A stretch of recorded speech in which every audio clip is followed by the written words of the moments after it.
Hey guys, I welcome everyone. A very good morning. I welcome everyone to Sriram IAS. I hope you can hear me loud and clear. Good morning, guys. Am I audible, guys? Just let me know in the comment box. Can you hear me?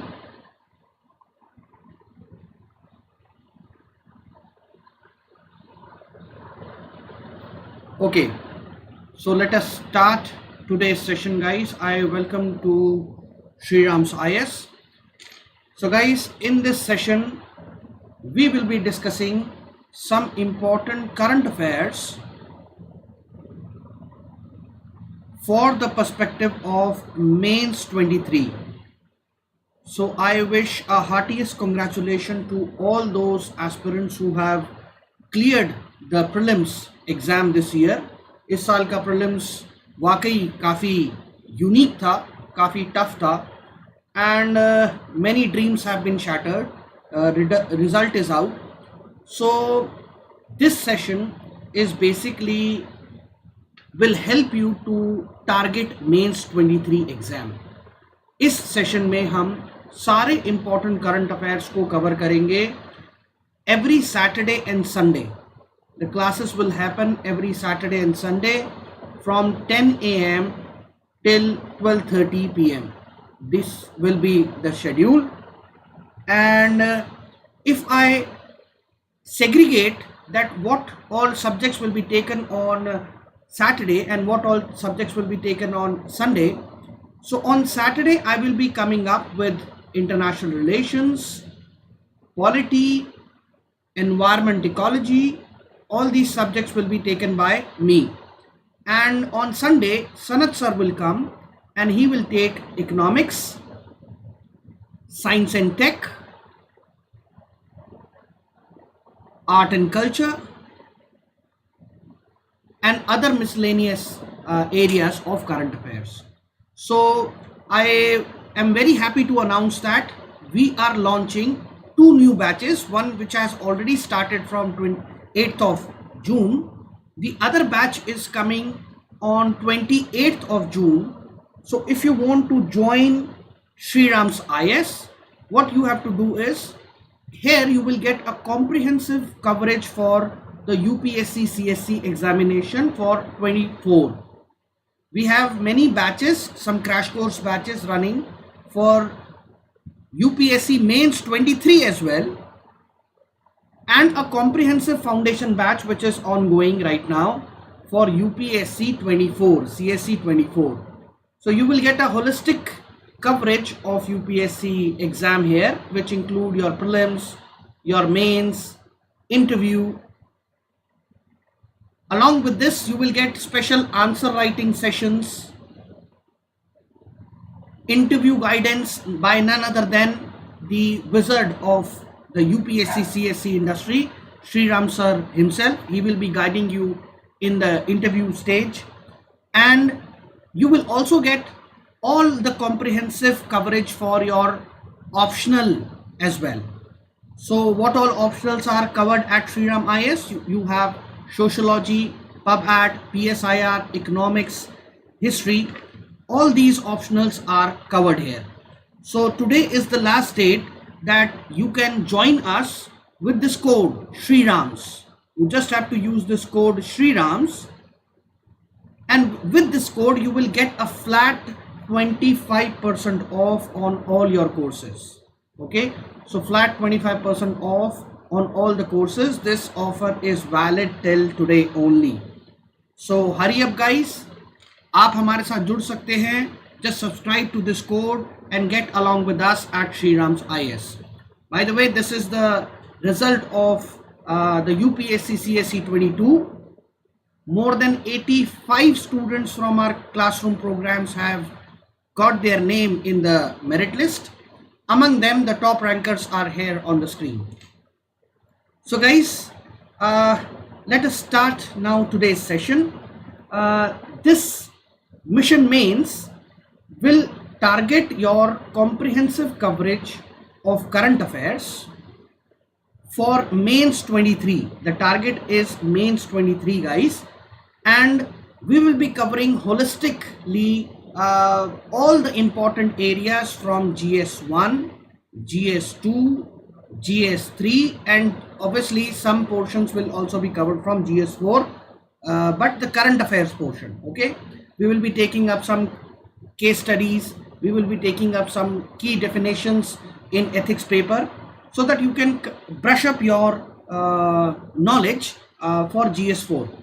This GS1, 2, 3, all the current affairs related content you will get here in these sessions, absolutely free on YouTube, live at every weekend, every Saturday and Sunday. I am repeating the timings again: 10 a.m. to 12:30 p.m. 10 to 12:30, 2.5 hours of class every Saturday and Sunday. So if you have seen the last week's class, okay, in last week what I have covered, I have started with an important topic: international relation. International relation is part of your GS2, guys. Okay, international relation is part of your GS2. So right now in the month of June, I will be covering international relations. So that means last week we already had one class on 10th, then 17th, today also we are having one class on international relation, and there will be one more class next week. Next week is, I guess, it is 30th. So on 30th as well, I will be taking a special session with you, and we will cover the complete coverage for these 3 classes. Will have all, it will have all the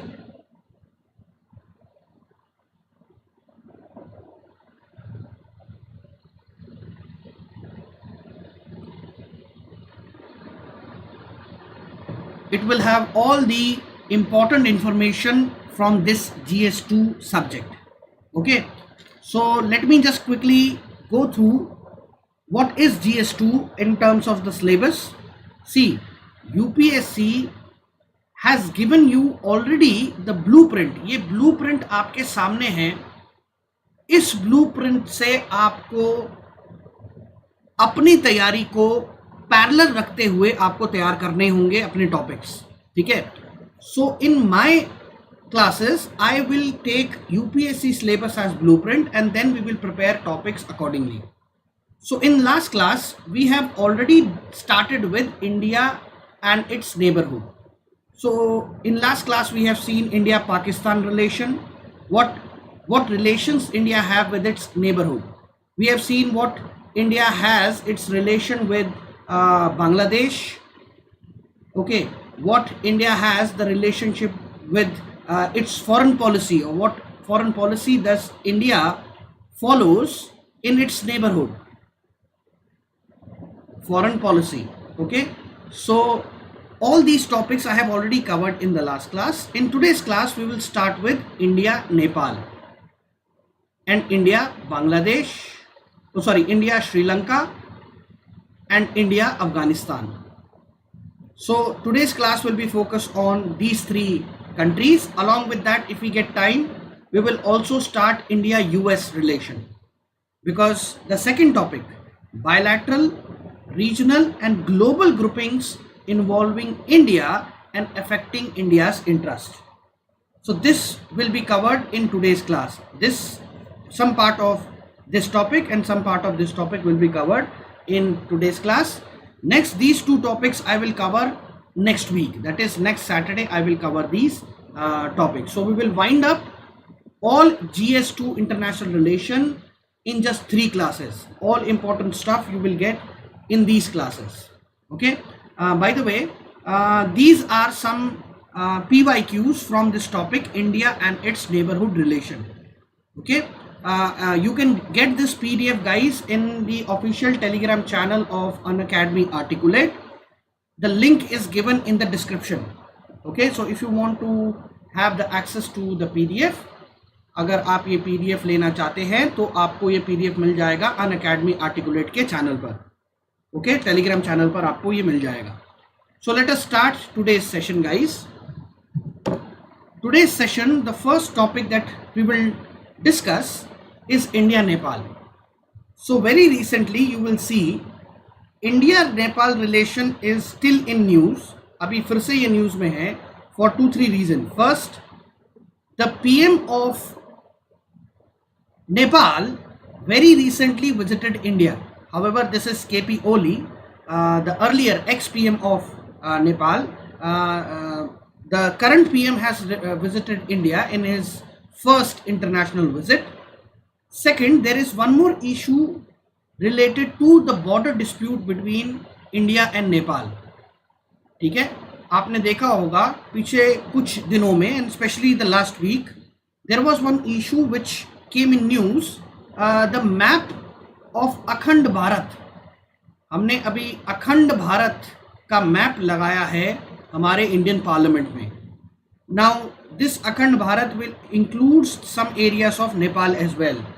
So this is something what many people or many opposition party in Nepal is objecting to. Okay, so these are some current issues and जिसकी वजह से India Nepal इस साल बहुत ज़्यादा important हो जाता है. साथ में कुछ बॉर्डर डिस्प्यूट्स हमारे ऑलरेडी है जिसको अभी हम डिटेल से बात करेंगे, लाइक प्लेसेस लाइक काला पानी, लिम्पू दरिया, okay, and Lipu lake pass. So all these issues are already in news. So let us start India-Nepal relation. So Nepal, guys, is a very close neighbor of India. Okay, we have a very unique history, a very long, deep-rooted history with Nepal. हमारा बहुत पुराना relation है नेपाल के साथ. We are very cordial to each other from quite a good time. It is believed that we have a roti beti rishta or roti beti relation with Nepal. What does this mean? That we have families across the borders. We have people to people connect across the borders. Okay, so the existence to the relation with Nepal come into picture with this treaty for the first time officially. The Indo-Nepal Treaty of Peace and Friendship of 1950. ये सबसे पहली बार, this was the first treaty that has laid the foundation of the relation between India and Nepal.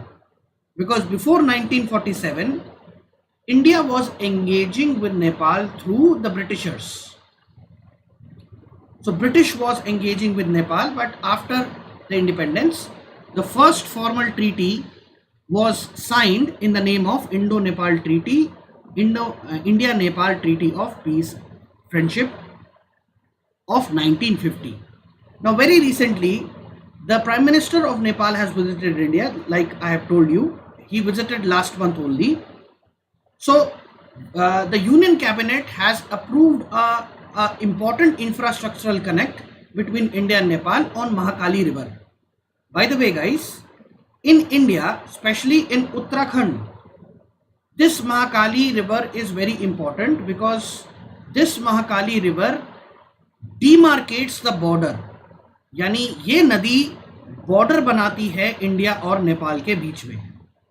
ठीक है, सो इसके ऊपर और इसके through जितने भी कनेक्ट हैं, इंफ्रास्ट्रक्चरल कनेक्ट हैं या और भी किसी तरह का कनेक्ट है, इट बिकम्स इम्पॉर्टेंट.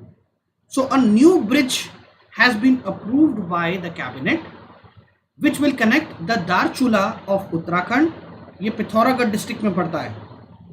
ये Pithoragarh district of Uttarakhand, Darchula and Nepal's Darchula. There is one more Darchula in Nepal.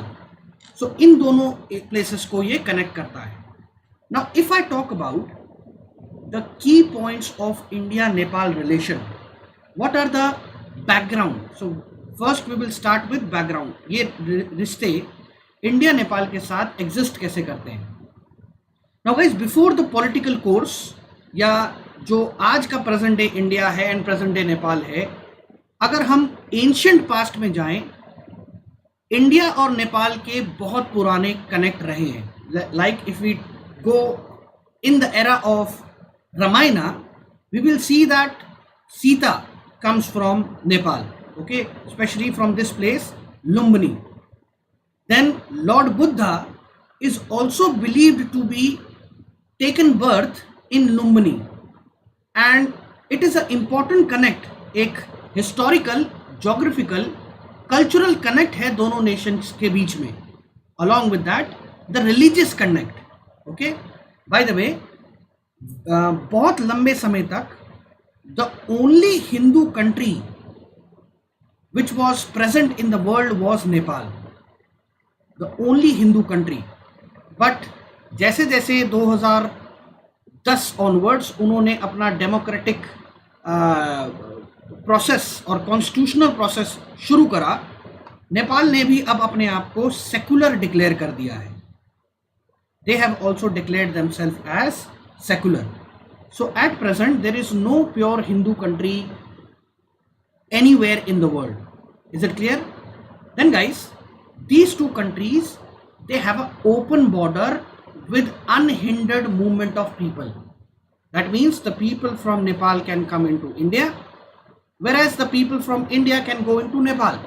So this is what we call as the open border. So both the countries have very close bondings. We have marriages, family ties across the border. Now this thing is known as the roti beti ka rishta. ठीक है, इसको एक normal term में बोल दिया जाता है कि रोटी बेटी का रिश्ता है दोनों कंट्रीज में. देन ये ट्रीटी हमने सबसे पहले, the bedrock of the relation between India and Nepal came into existence. Very important. Now these points will help you to introduce any question related to India Nepal.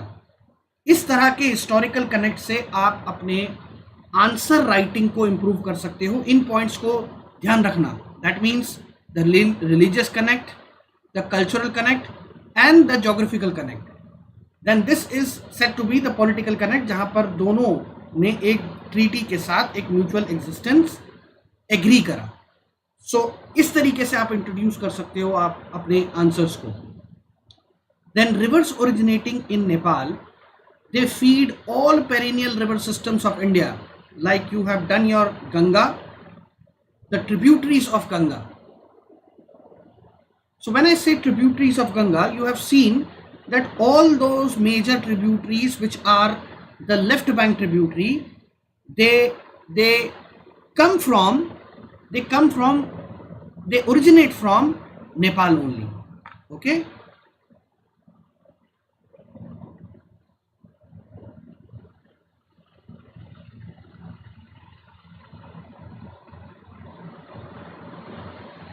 Fine.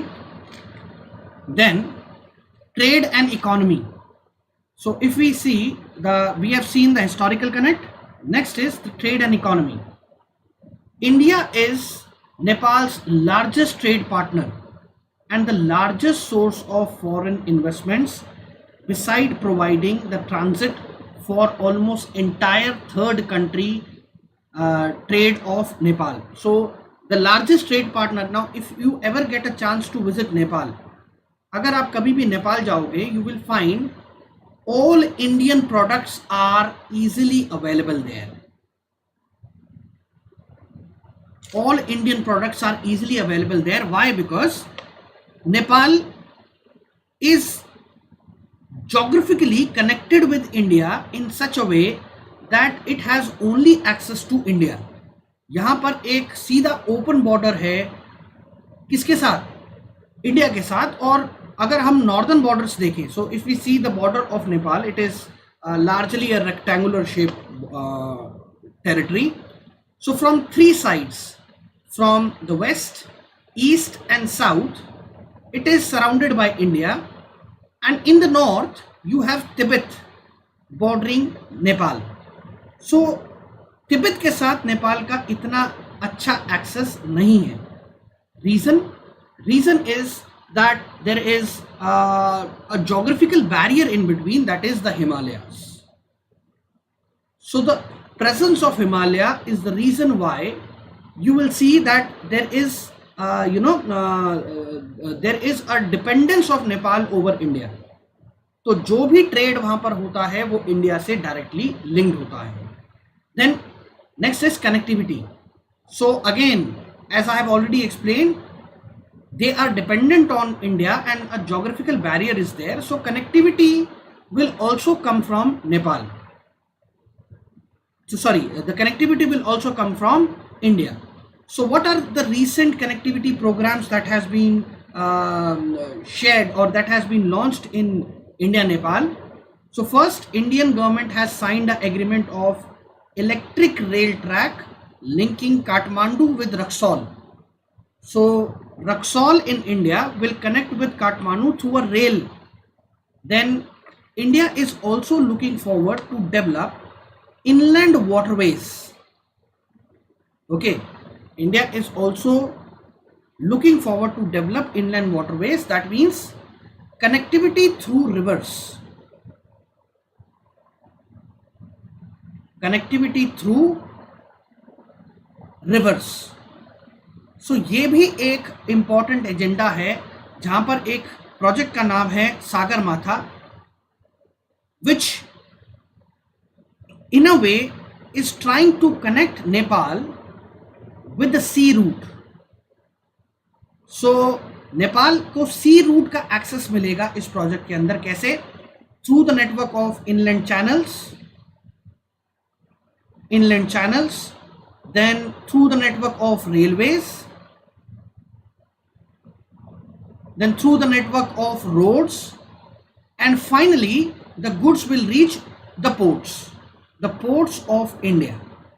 So from these connect, the Nepal can trade with the rest of the world. So ये दोनों देशों के बीच में एक connectivity का improvement है. Then the next area of cooperation between India and Nepal is defense. So there is a bilateral cooperation that includes the assistance to Nepali army. That means we provide a good infrastructure to Nepali army.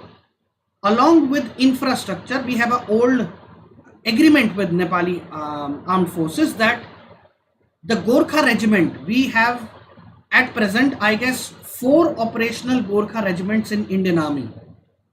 So the people from Nepal can easily work in Indian armed forces. By the way, do you know this, that India also train Nepali army? That many regiments from Nepal, they come every year and they get trained with our armed forces in IMA. Okay, so this is something very important. Then other defense cooperation or military cooperation is we have a joint military exercise with Nepal. The name of the exercise is Surya Kiran. Okay, now what about the cultural connect? India has signed a 3 sister city agreement in which there will be a cultural connect between Kathmandu and Varanasi. Both are important in terms of the historical connect in the past. Then Lumbini and Bodh Gaya. This is linked to the Buddhist circuit. The history lies in the origin of Buddhism. And the Janakpur and Ayodhya. Janakpur is believed to be the home ground or the birthplace of Sita, and Ayodhya we know that this is the birthplace of Lord Rama. So these 3 sister city agreements will help to develop or increase the cultural connect with India and Nepal. Okay, then this sister city or twin relationship is in the form of legal and social agreements. Okay, legal and social agreements will be there. Now when it comes to the next area of cooperation, the next is humanitarian assistance.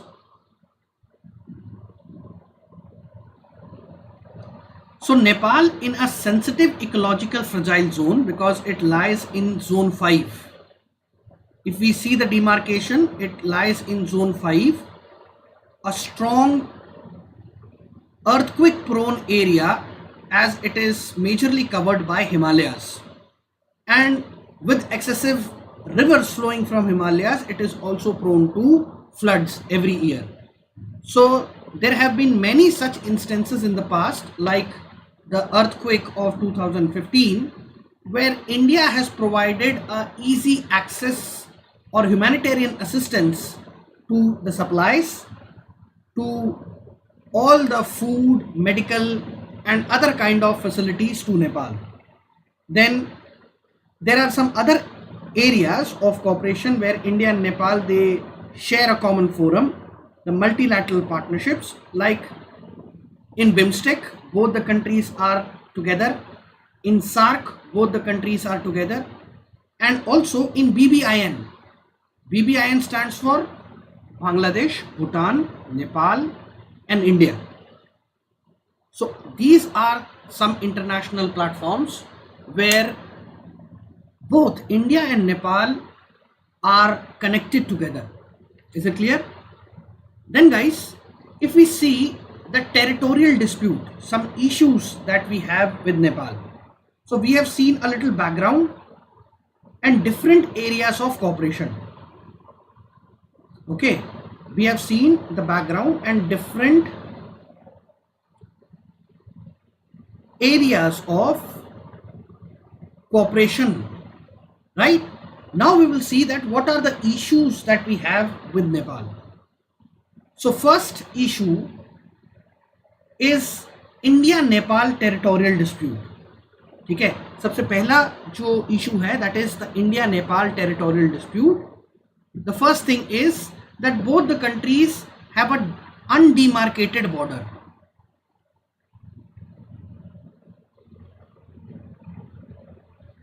इसका मतलब क्या हुआ कि दोनों का border बहुत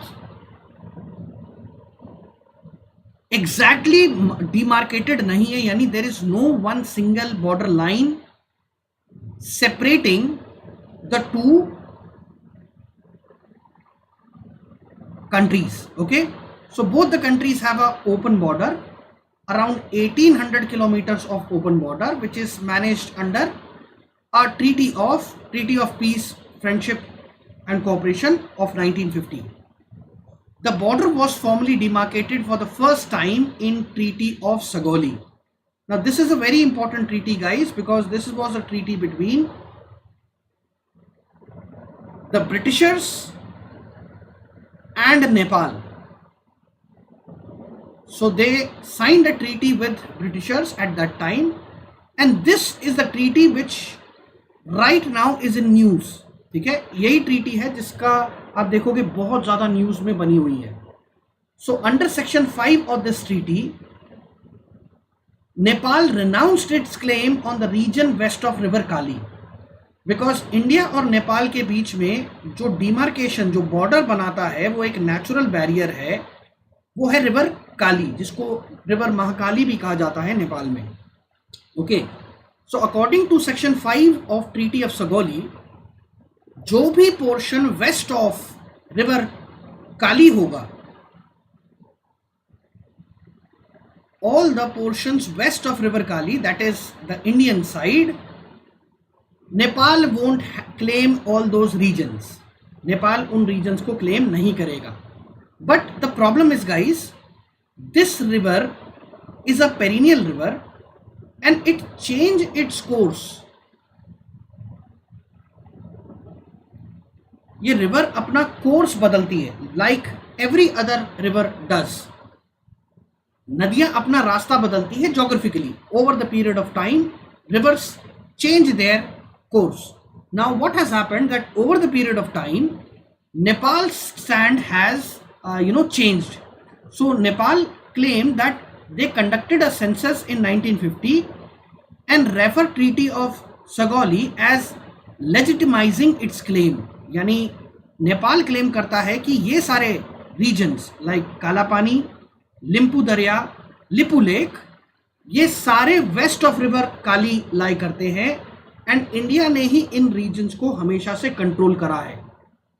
but because of the change of the course of river Kali, in areas के कुछ पोर्शंस नेपाल की साइड चले गए हैं या ईस्ट ऑफ नेपाल में भी आते हैं. So Nepal is claiming that complete region, complete Kalapani region, Limpiyadhura region and Lipurek region belongs to them. और यहीं से एक क्लैश आप देखोगे दोनों देशों के बीच में हो जाता है. Now in 1981, both the governments have agreed to set up an Indo-Nepal border joint technical committee to redemarcate the boundary pillars. 1981 में दोनों कंट्रीज ने एक बार फिर से कोशिश करी कि कैसे हम बॉर्डर्स को रीडिमार्केट करा जाए. बट द प्रॉब्लम इज अभी तक ये डिमार्केशन कंप्लीट नहीं हो पाई है. ठीक है. They also establish a Nepal India joint border inspection mechanism in 1981 and this joint border committee in 1997 to manage the borders. So there has been two committees that has been set up.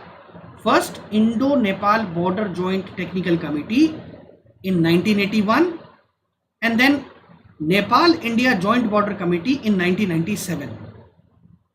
So जो कि disputed reason था काला पानी, इस reason का border अभी तक demarcate properly नहीं हो पाया. एंड इनफैक्ट ये तीनों रीजन्स का जो हमने इससे पहले स्लाइड में पढ़ा था, काला पानी, लिम्पू दरिया एंड लिपू लेक, इन तीनों रीजन्स का एग्जैक्ट डिमार्केशन अभी तक पॉसिबल नहीं हो पाया है. एंड इसी की वजह से दोनों देशों में डिस्प्यूट है. अच्छा, अभी ये डिस्प्यूट और ज़्यादा बढ़ गया है जब से इंडिया हैज इंट्रोड्यूस्ड अखंड भारत. जैसे ही इंडिया ने अखंड भारत का मैप अपनी इंडियन पार्लियामेंट में प्रेजेंट करा, आप देखोगे नेपाल के बहुत सारे ऑपोजिशन पार्टी भी, स्पेशली नेपाल के काठमांडू के एक मेयर हैं, उन्होंने ग्रेटर नेपाल का एक मैप अपने ऑफिस में लगा दिया. However the government of Nepal has not claimed such map, but ये कंट्रोवर्सी फिर से शुरू हो गई और इस ग्रेटर नेपाल में उन्होंने यूपी के बहुत सारे इलाकों को नेपाल का हिस्सा दिखाया, बिहार के इलाकों को नेपाल का हिस्सा दिखाया, उत्तराखंड के बहुत सारे प्लेसेस को नेपाल का हिस्सा बताया. सो इसकी वजह से आप देखोगे और ज़्यादा ये इशू, जो बॉर्डर डिस्प्यूट का इशू है, वो एग्रीवेट हो गया over the period of time. Okay, then the next issue is China's intervention here. So China work on the policy of your enemy's enemy is your friend.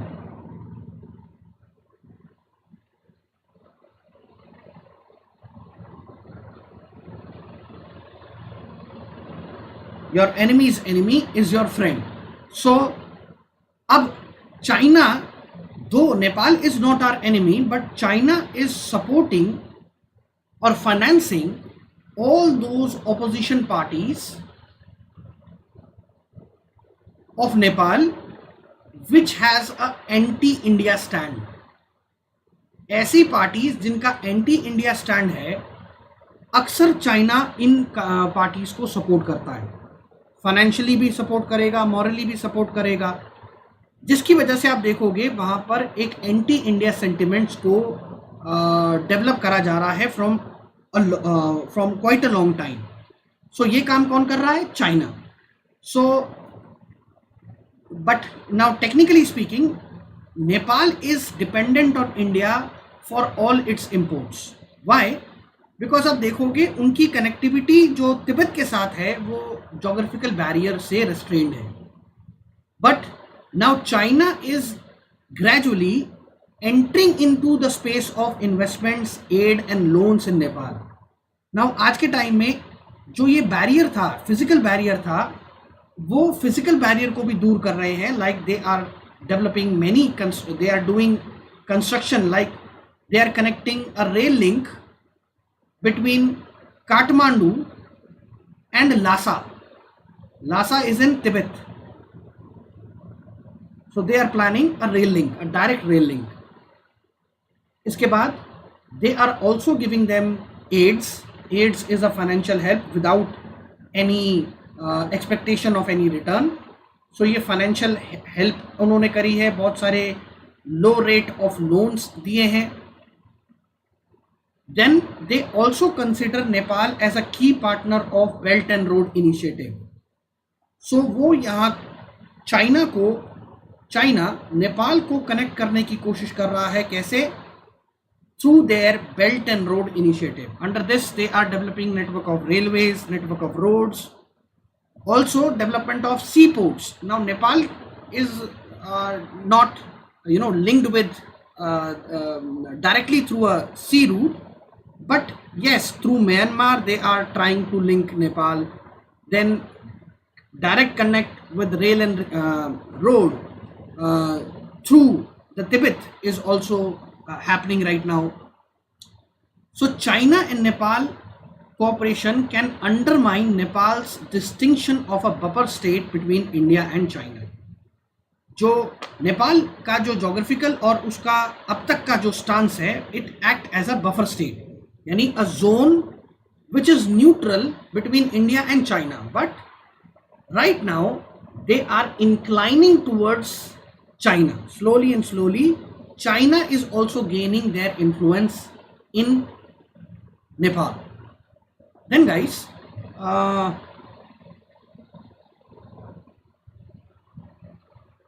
one issue that Nepal, that China has in Nepal is the Tibetans living in Nepal.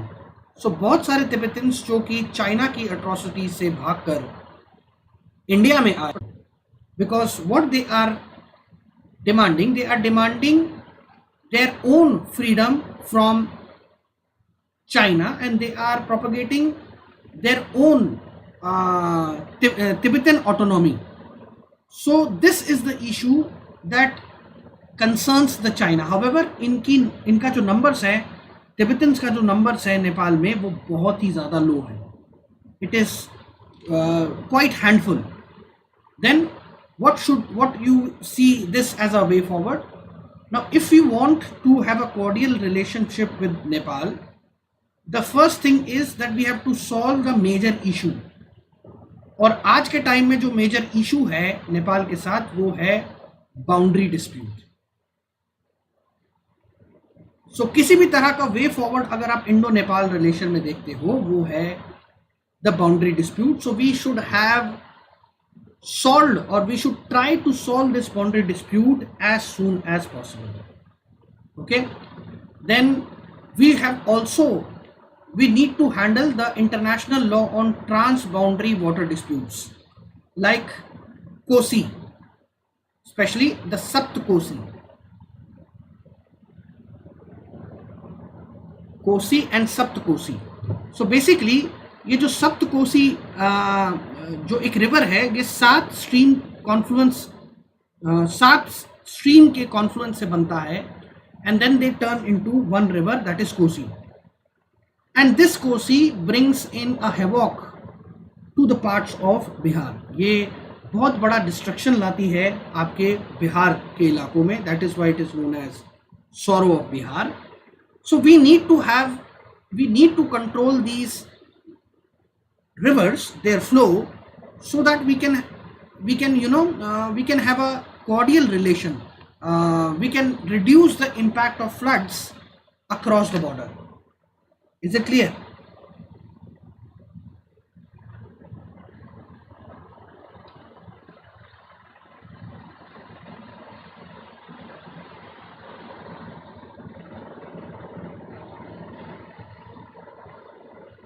Then India should engage more proactively in terms of people-to-people engagement, bureaucratic engagement, as well as the political interaction. Then mere differences should not turn into dispute, because both the countries can resolve all the differences in a peacefully manner. ठीक है? So differences और disputes दोनों के बीच में दूर हो सकते हैं.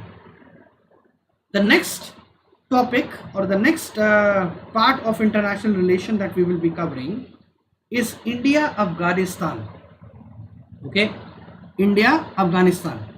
So there has been already a PYQ in this between the two nations. So एक already question जो आया हुआ है वो ये है: the proposed withdrawal of international security assistance forces from Afghanistan in 2014 is fraught with the major security implications for the countries of the region, examine in the light of the fact that India faced with a plethora of challenges and needs to safeguard its own strategy and interest.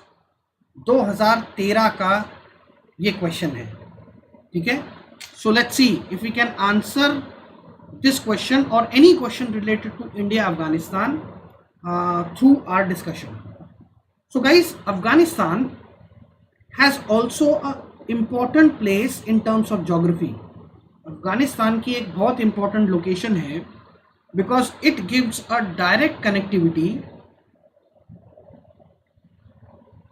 from South Asia to Central Asia.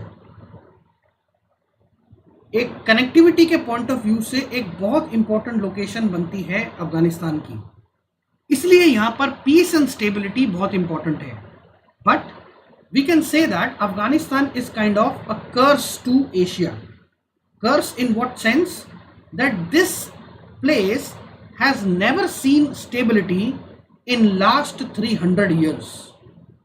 पिछले 300 सालों से इस जगह पर किसी भी तरह की स्टेबिलिटी नहीं आ पाई, और तभी इस अफगानिस्तान को ग्रेवयार्ड ऑफ एम्पायर्स कहा जाता है. Okay, this place is known as the graveyards of empire.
Now let us see what is the significance of Afghanistan.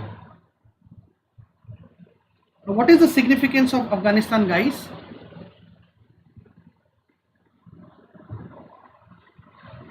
First, the geostrategic location of Afghanistan.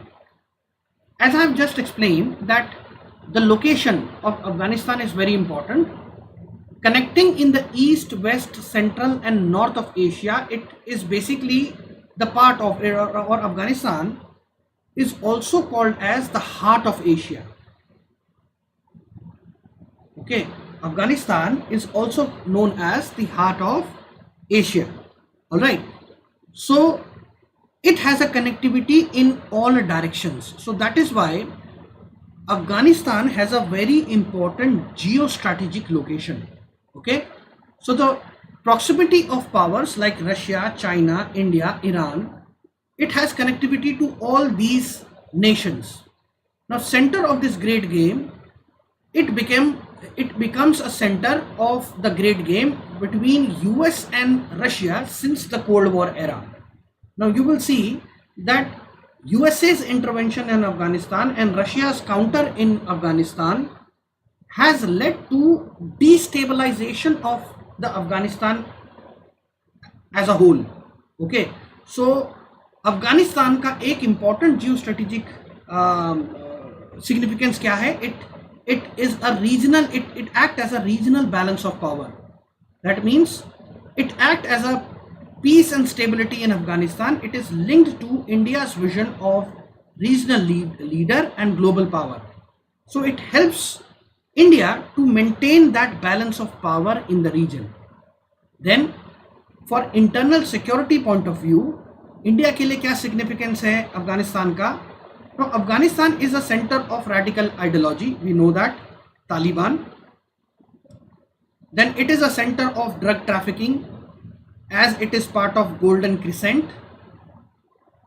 ठीक है, ड्रग ट्रैफिकिंग का एक hub है Afghanistan.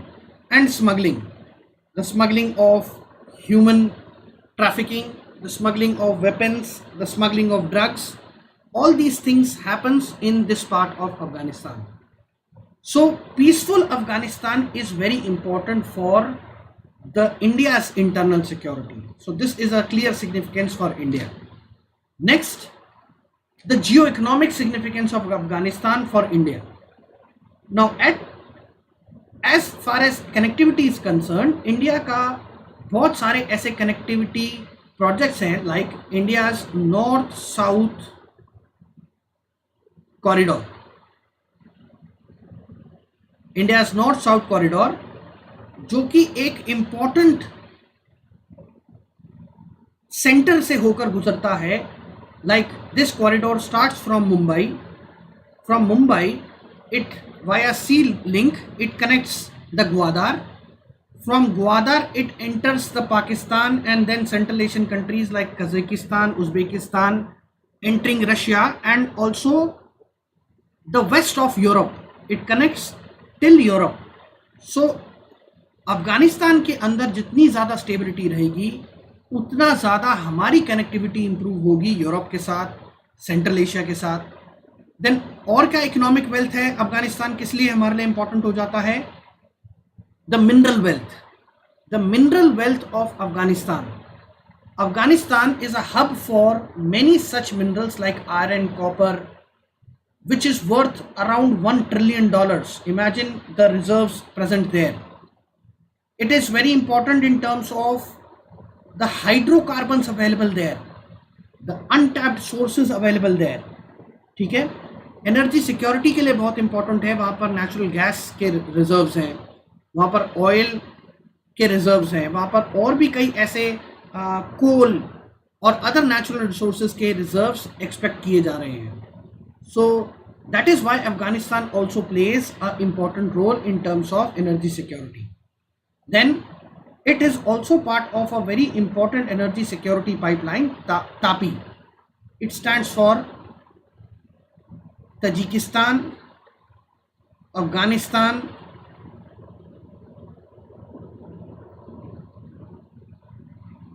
Pakistan and India. So there is a proposed pipeline the pipeline of natural gas that will connect all these four nations. However, because of Pakistan, the future of this pipeline is a little, dicey. But still, Afghanistan plays an important role in terms of the energy security. Then guys, what all initiatives or developmental partnership that India and Afghanistan has till now? So India has given assistance to Afghanistan in many developmental activities. Okay, it covers some areas like first humanitarian assistance.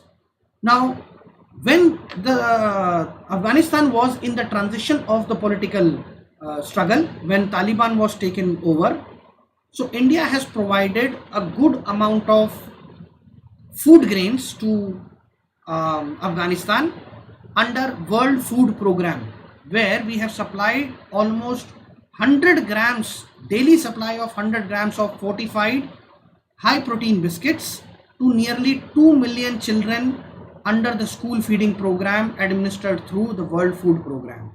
So we have given assistance to their children.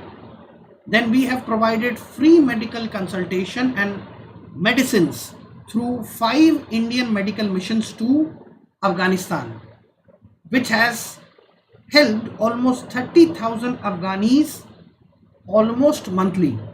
And when I talk about the medical tourism, now when I talk about guys medical tourism, India बहुत free medical affordable medical infrastructure रखता है, जो कि बहुत सारे countries को India give its access as a part of medical tourism. उसमें Afghanistan is one such country that gets benefit of this. Then reconstruction of Indira Gandhi Institute for Child Health in Kabul. We have given funds for the construction of this institute. Then we have also given them 285 military vehicles to Afghan National Army and 10 ambulances for the public hospitals in 5 cities. So this is what we have done on humanitarian grounds. Then if we talk about the infrastructural projects that is running in Afghanistan, what all infrastructural projects of India are running in Afghanistan. First, Zehranj to Delaram highway.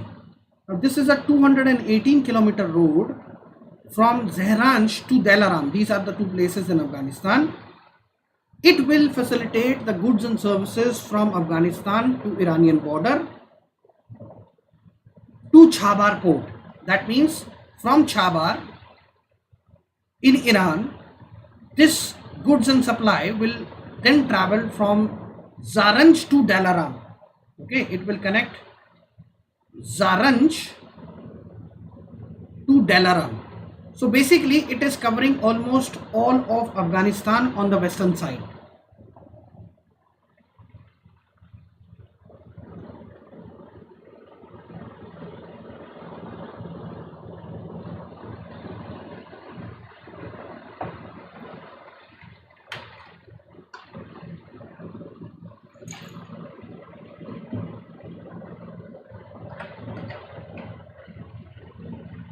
Then we have developed a transmission line.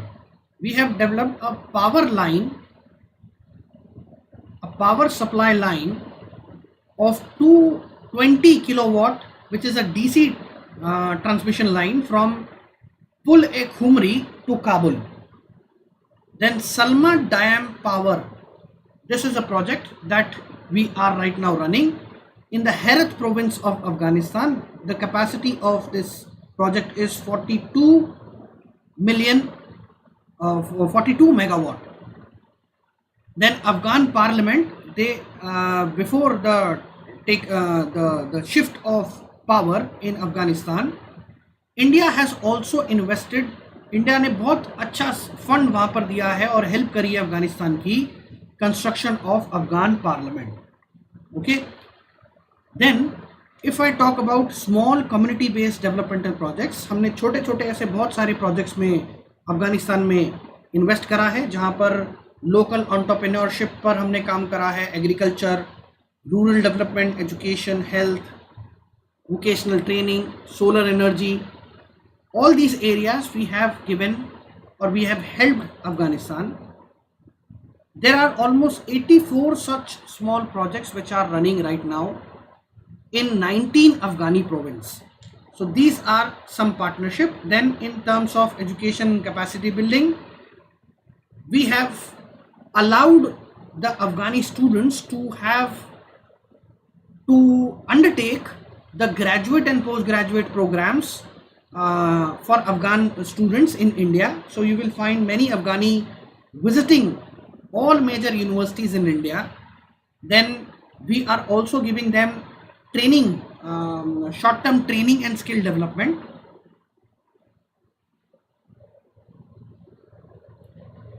We are also providing assistance to all the Afghani bureaucrats. Now this was before the Taliban takeover. We were giving them training in the IMA, the military training. Even the bureaucrats from their country, they come and train with our bureaucrats at Labasna. Then vocational training programs in Bhage Zanana, which train Afghan women by the well-known Indian NGO SEWA, Self-Employed Women's Association. This organization is also providing Women's Vocational Training Center in Afghanistan. Then capacity building programs like in the field of diplomacy, media, information, civil aviation, agricultural research, education, health, medical science, tourism. ये सारे areas में India ने उनको assistance दिया है. ठीक है. Then if I talk about the issues, what are the issues of India Afghan relation. सबसे पहले कुछ इश्यूज समझते हैं. सबसे बड़ा जो गेम वहां पर चल रहा है, the Talibani take over of Afghanistan. The government has been sent in exile and Taliban has taken over. However, this transition was from last 2 years.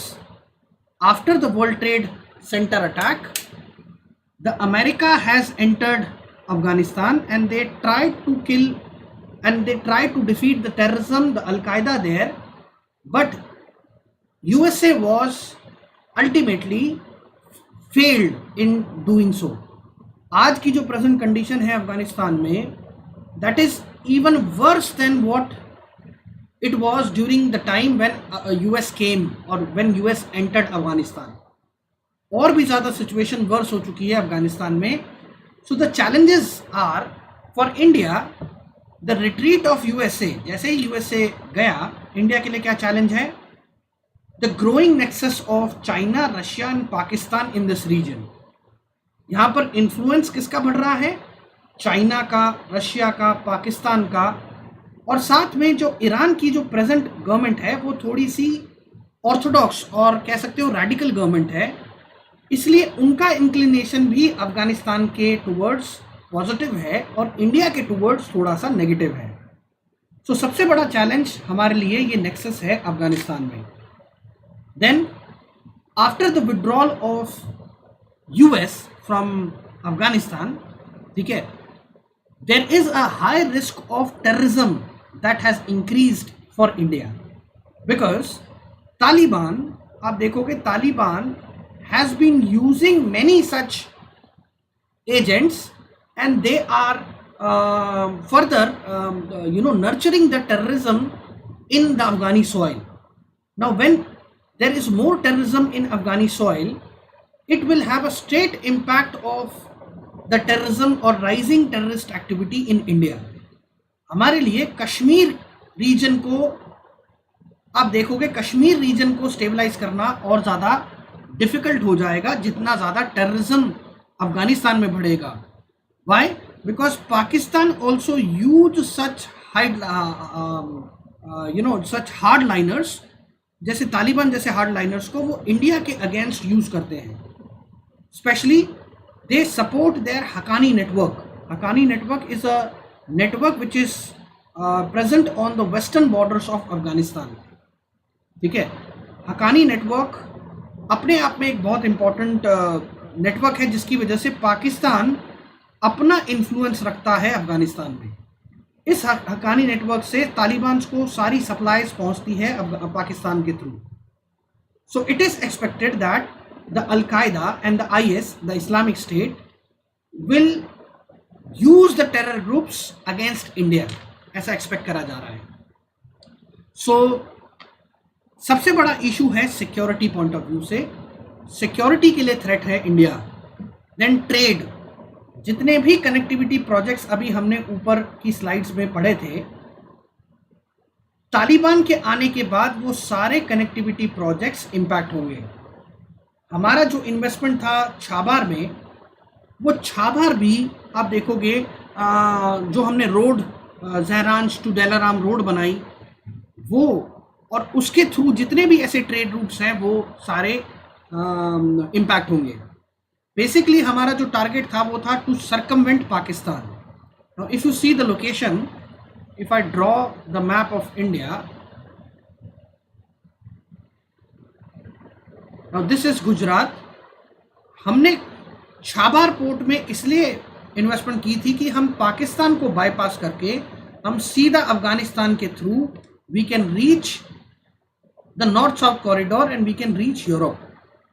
ये हमारा प्लान था. But since Afghanistan has been taken over by Taliban, तो India का north south जो connectivity project है वो भी hinder होता है. ठीक है. सो जितनी ज़्यादा तालिबान में अनस्टेबिलिटी होगी उतना ज़्यादा प्रॉब्लम इंडिया के लिए बढ़ता जाएगा.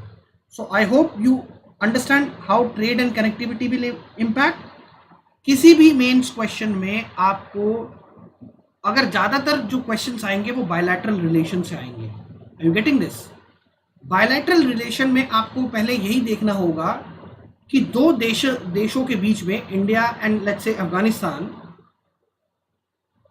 क्या वो एरियाज हैं जहां पर कोऑपरेशन है. कोऑपरेशन कहाँ कहाँ है पहले आपको वो देखना होगा. उसके बाद आपको देखना होगा दोनों के बीच में इश्यूज क्या हैं. दोनों के रिलेशंस के बीच में इश्यूज क्या है और फिर सोल्यूशन क्या है। ब्रॉडली इन 3 चीजों में कोई भी इंटरनेशनल रिलेशन कवर हो जाता है from the perspective of mains. ठीक है, मेंस पर्सपेक्टिव से ये 3 ब्रॉडर एरियाज आपको कवर करने हैं और आप चीजों को सॉल्व कर सकते हो। Then Pakistan, how Pakistan can act as a issue for us in Indo Afghan relation, ये समझने की कोशिश करते हैं। एक तो मैंने आपको बताया Pakistan promotes Haqqani network. Haqqani network क्या है?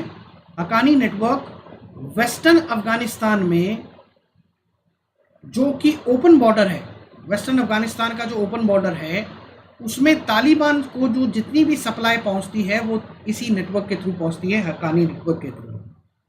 सो जितना ज़्यादा तालिबान वहाँ स्ट्रांग होगा, पाकिस्तान का कनेक्ट तालिबान से उतना ज़्यादा स्ट्रांग होगा और वो इंडिया के लिए उतना ही ज़्यादा डेंजरस होगा। लाइक फॉर एग्जांपल, जो आपके आईएसआई चीफ हैं पाकिस्तान के, फैज़ हमीद, वो अभी वेरी रिसेंटली कंधार में मुल्ला बरादर जो कि तालिबान को हेड कर रहे हैं उनसे मीटिंग करके आए हैं। अब ऐसी मीटिंग्स इंडिया के लिए एक स्ट्रेट अवे एक थ्रेट बनता है। ठीक है, then Pakistan can recruit Taliban fighters to destabilize Kashmir. वो सीधा सीधा रिक्रूटमेंट कर सकते हैं ताकि कश्मीर को डिस्टेबलाइज करा जा सके। देन एक और प्रॉब्लम है वेस्टर्न पाकिस्तान और Pakistan Afghan border. If I talk about Pakistan Afghan border, यहाँ पर एक डोमिनेंट कम्युनिटी है जिसको बोलते हैं पश्तून। ये पश्तून पाकिस्तान में भी प्रेजेंट है और अफगानिस्तान में भी प्रेजेंट है।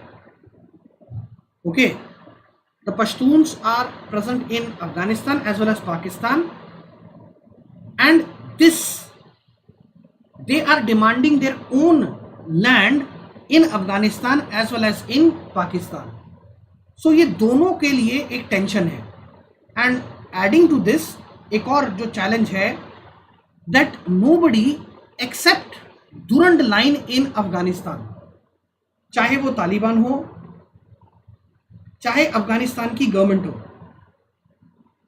पास्ट में, या ये ऐसे ट्राइबल ग्रुप्स हो लाइक पश्तून्स, पठान्स, ये जितने भी बलोच,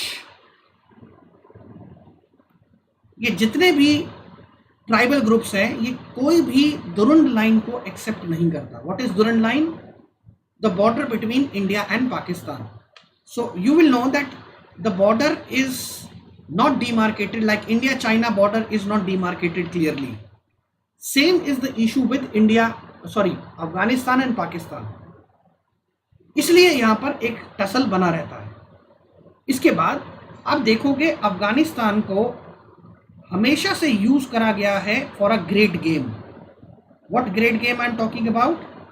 पहले अफगानिस्तान को यूएसए एक एंड से डोमिनेट करता था, दूसरे एंड से रशिया। अब ये ग्रेट गेम चेंज हो गया है। एक तरफ तो अफगानिस्तान को डोमिनेट कर रहा है यूएसए और दूसरी तरफ से आ गया है रशिया के साथ चाइना। रशिया का रोल अफगानिस्तान में कम होता जा रहा है over the some past and you will see Afghanistan का रोल उतना ही ज्यादा इंक्रीज हो रहा, चाइना का रोल उतना ही ज्यादा इंक्रीज हो रहा है अफगानिस्तान में। Now this is set to be the great game. Okay, so this is the changing game. So the new great game is, अभी जो प्रेजेंट असल चल रहा है वो किसके बीच में चल रहा है? US, India, Afghanistan on one side and Pakistan, China and Russia on the other. So this is the present game, great game in India.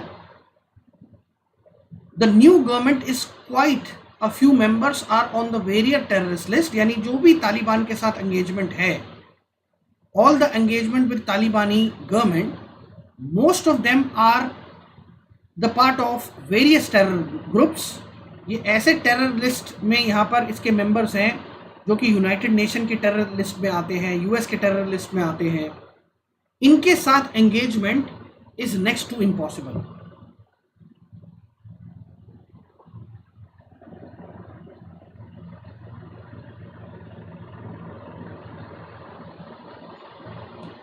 Now, India's relation with Taliban government. What relation that India has with Taliban government is that earlier we have a good cordial relationship with the Northern Alliance in Afghanistan.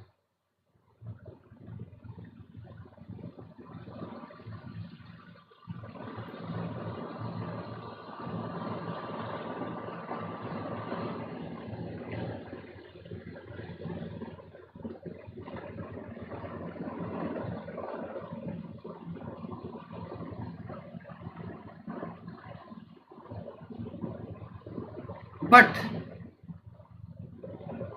guys, India has a policy that India will not engage with any terrorist faction.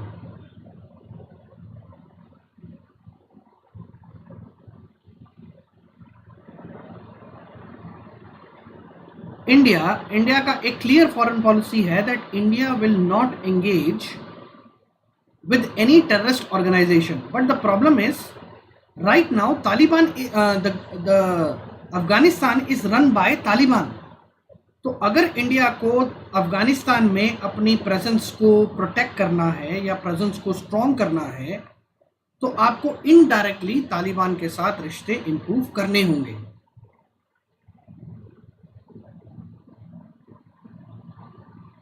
Okay. Then next issue is human right violation. Now you will see that Afghanistan में जो radical mindset है,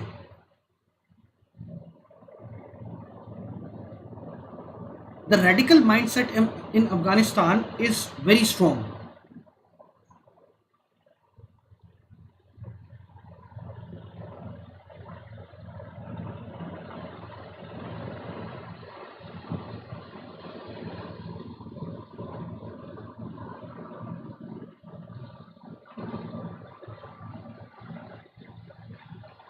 So what they believe in the old orthodox thoughts, that means there is no integrity for women there. The girls are not allowed to attend the schools.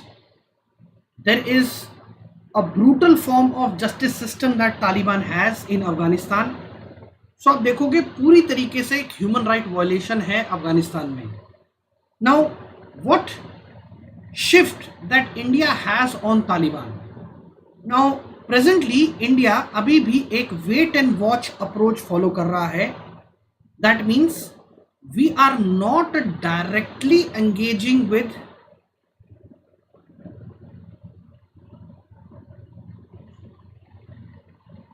Taliban. We are not directly engaging with Taliban. So India's recent engagement with Taliban and Taliban's request to New Delhi to resume the flight to Kabul has highlighted the position of the shift towards Taliban. So slowly and slowly you will see that India has started engaging with the Taliban, right?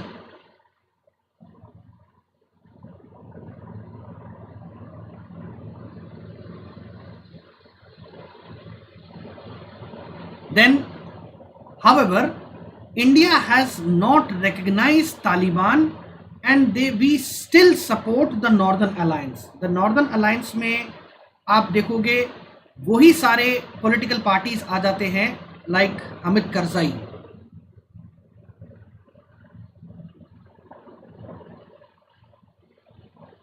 Karzai, all those political leaders which were earlier working through the Afghan led model, उस northern alliance को India आज भी support करता है and we are against the Taliban. So why there is a shift of India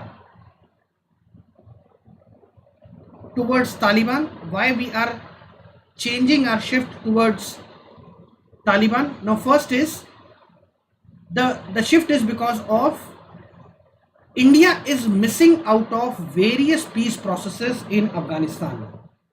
Over the period of time,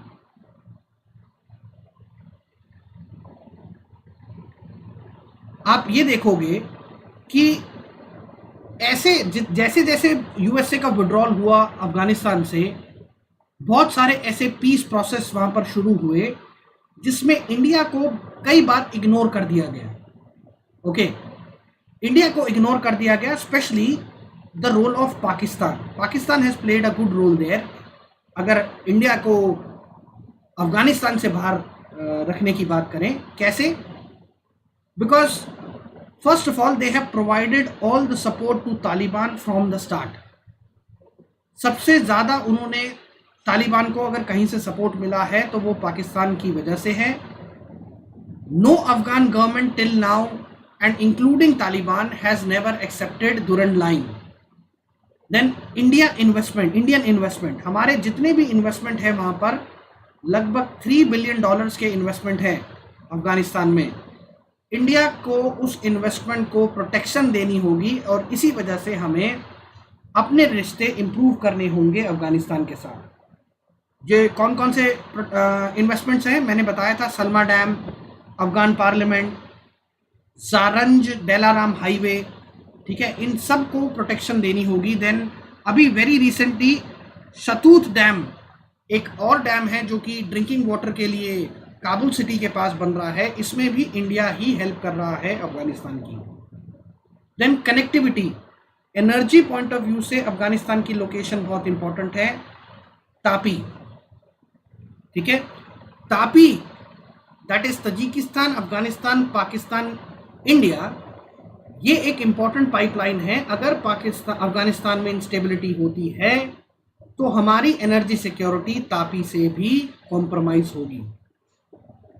okay, then course correction, then India needs to avoid previous mistake of not recognizing Taliban government which led to the hijacking of IC-184।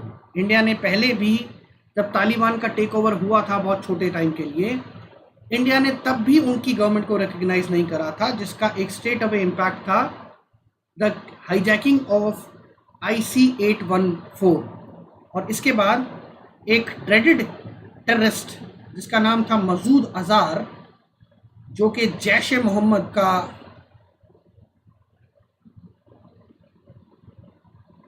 को run कर रहा है, आप कह सकते हो एक तरीके से CEO है इस ऑर्गेनाइजेशन का।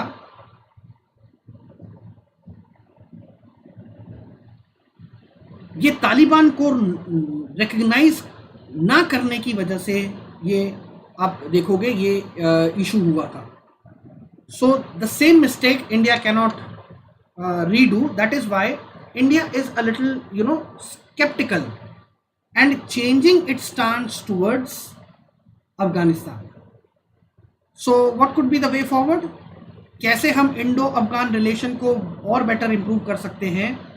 Now first we can seek the security guarantee from Taliban. हम सीधा एक तालिबानी गवर्नमेंट से जाकर बात कर सकते हैं कि इंडिया के डिप्लोमेटिक असिस्टेंस को, इंडिया के इंफ्रास्ट्रक्चर को अफगानिस्तान में प्रोटेक्शन मिलनी चाहिए। देन पाकिस्तान का इंटरफेरेंस कम होना चाहिए, ठीक है। India can play a very important mediating role in providing peace and stability in Afghanistan, ठीक है।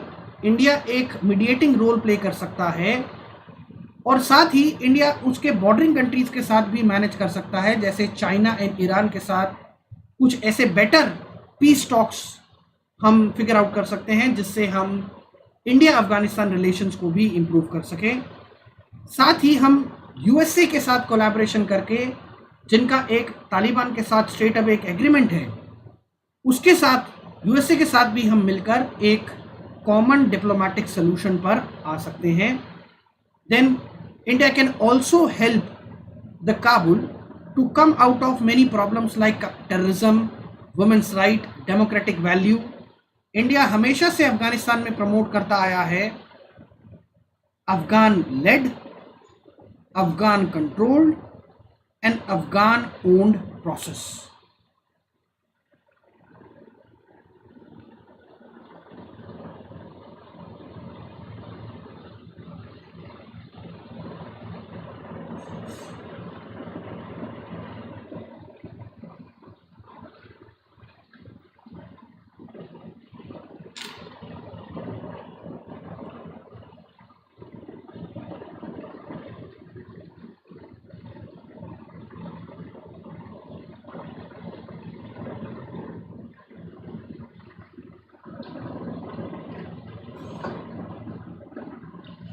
Okay, so the next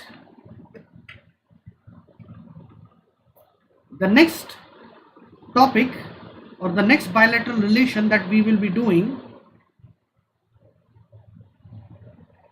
is India Sri Lanka.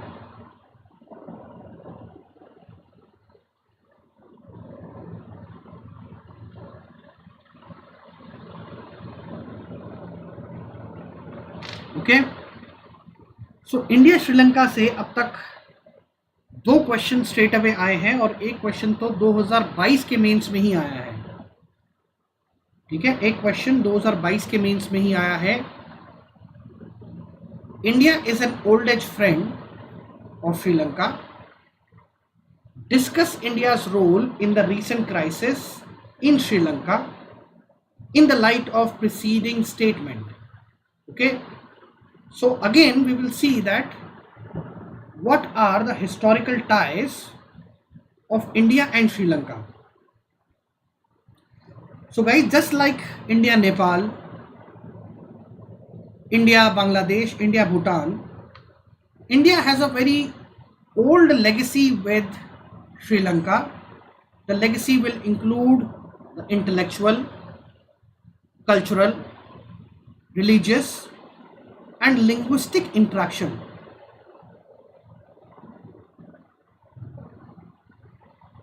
The relationship between the two countries is almost 2500 years old. ठीक है, अच्छा guys, a question for you. Can you guys comment the old name for Sri Lanka?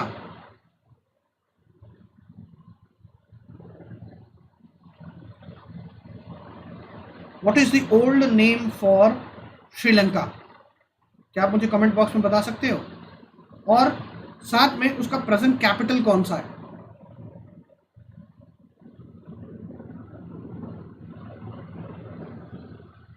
Now, when I talk about India-Sri Lanka relation, Narendra Modi says that because Indian Ocean matters, Sri Lanka matters. ठीक है, and in the words of former PM of Sri Lanka, Mahindra Rajapakse, India is a relative of Sri Lanka while all other countries are friends.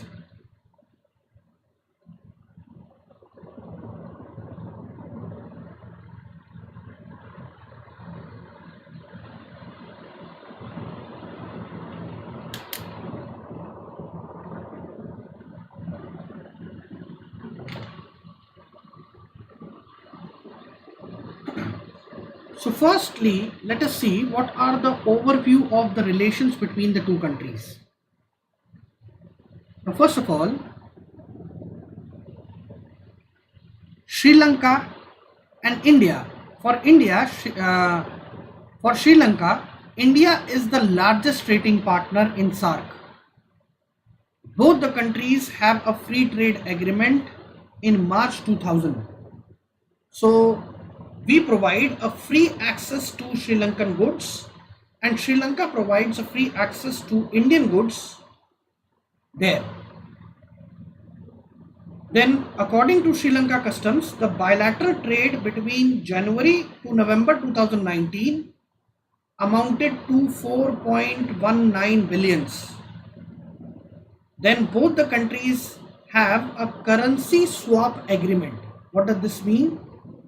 That RBI has signed an agreement for 400 million currency swap facilities to boost the foreign reserves and ensure the financial stability post COVID-19.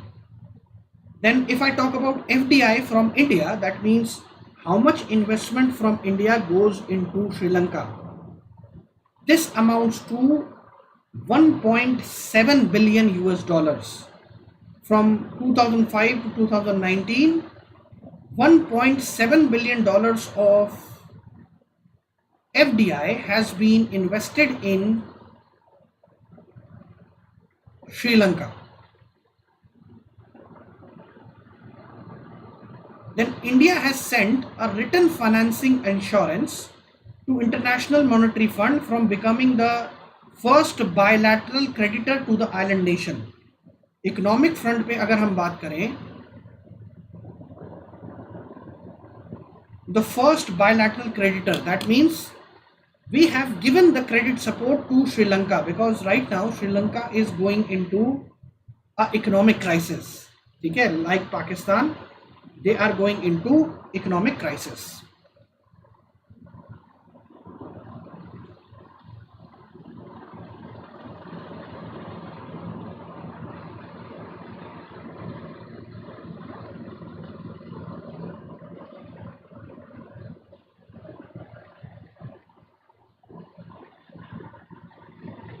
Then what are the political relations of India and Sri Lanka?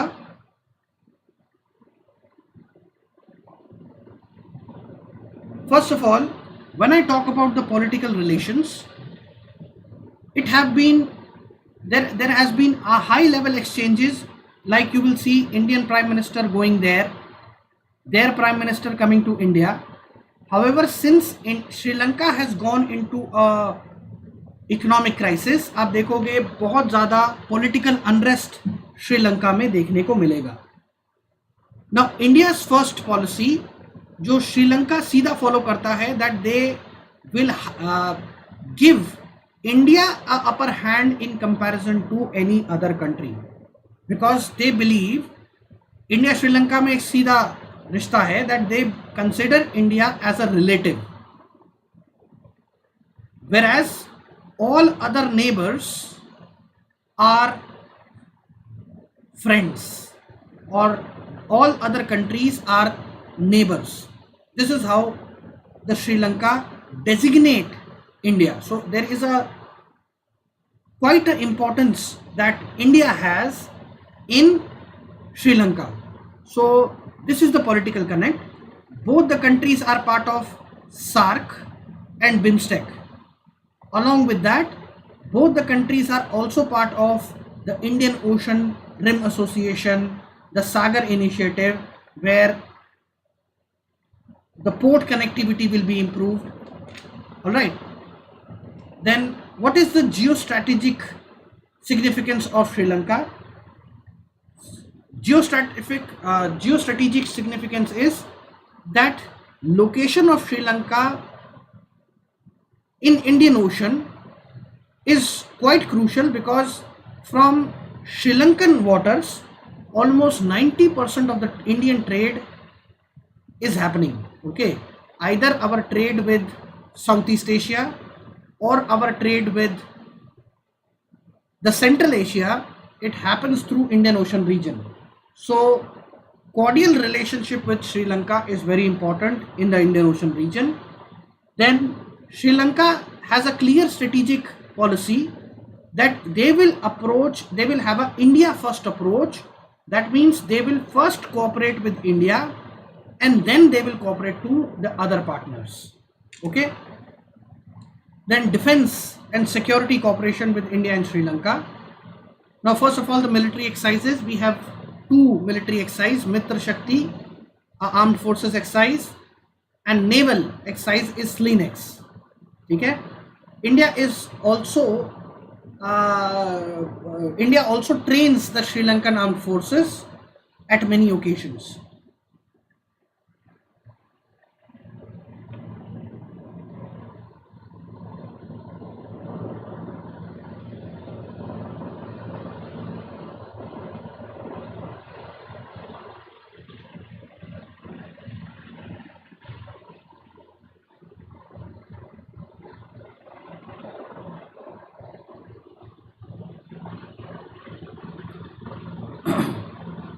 Next, guys, maritime security. Now, for our better maritime security, India, Sri Lanka and Maldives have signed a trilateral maritime cooperation agreement to improve the surveillance, anti-piracy operation and reducing maritime population in Indian Ocean region.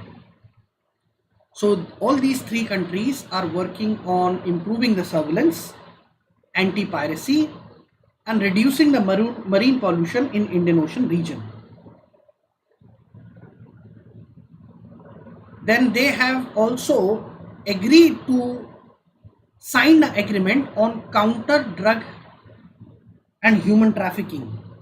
Then this trilateral security agreement also works against terrorism, radicalism, and other kind of marine safety and security, especially like organized crimes, cyber security. These are the 4 pillars of cooperation in trilateral security meeting between India, Sri Lanka and Maldives. So first is terrorism, radicalism. This is the first pillar. Second is marine security. Third, organized crimes. And fourth, cyber security. And fourth, cyber security.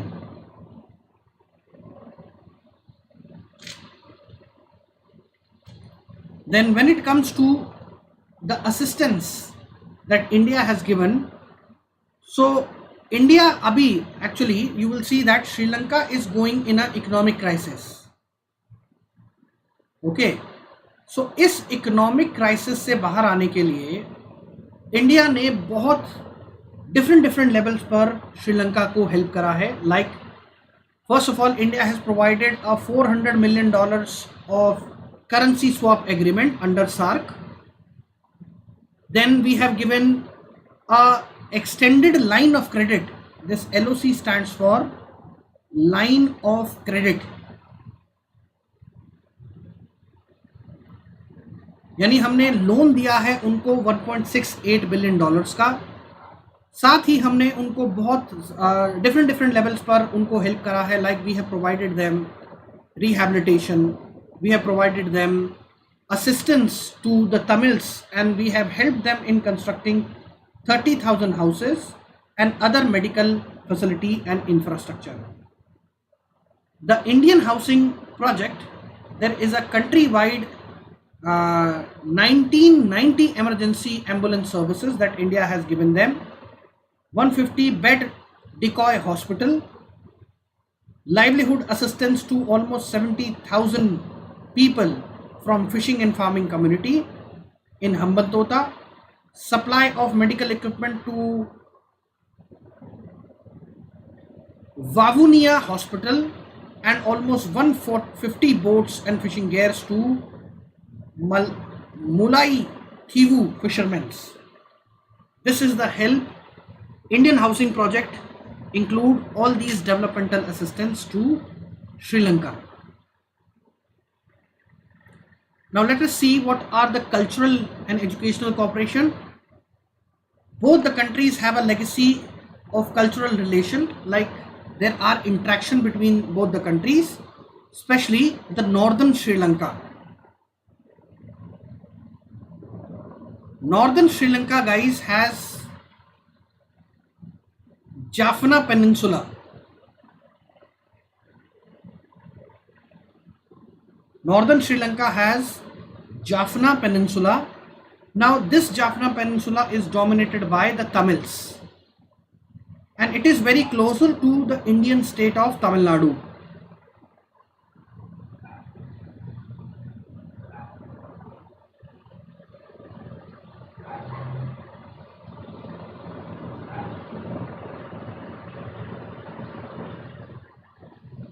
Then Indian Cultural Center in Colombo promotes Indian culture by providing courses on Indian music, dance and yoga.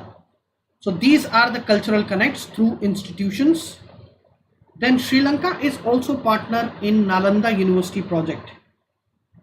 Now this offers scholarships to Sri Lankan students who can come to the Indian institutions, and they can get their education and training programs from India. Then next, the issues. What are the different issues between India and Sri Lanka? Okay, what are the issues between India and Sri Lanka. So first is the Tamil question. Now if I talk about the majority in Sri Lanka, the majority is of Sinhalese population, which is a Buddhist population in Sri Lanka. So ज़्यादातर जो आप श्रीलंका में देखोगे, it is dominated by the Buddhist people.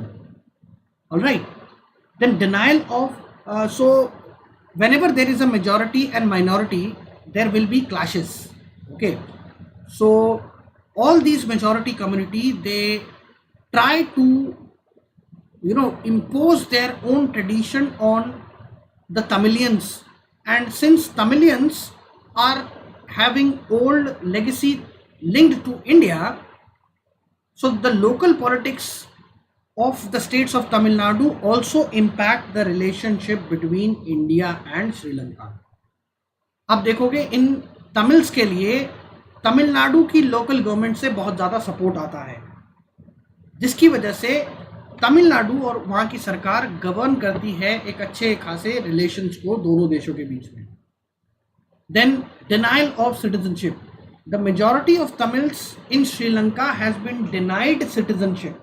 वहाँ पर उनकी properties को ले लिया गया, उनके टी एस्टेट्स को ले लिया गया, और जिसकी वजह से एक सिविल वॉर पूरे श्रीलंका में हो गया था. Liberation of Tamil tigers Eelam LTT एक ग्रुप बना जिसने श्रीलंकन गवर्नमेंट के साथ एक बहुत बड़ी सिविल वॉर लड़ी, जिसमें एक्सपेक्ट करा जाता है कि 40,000 सिविलियंस हैव डाइड. और not just the civilians, even Indian Prime Minister Rajiv Gandhi has also suffered attack because of this.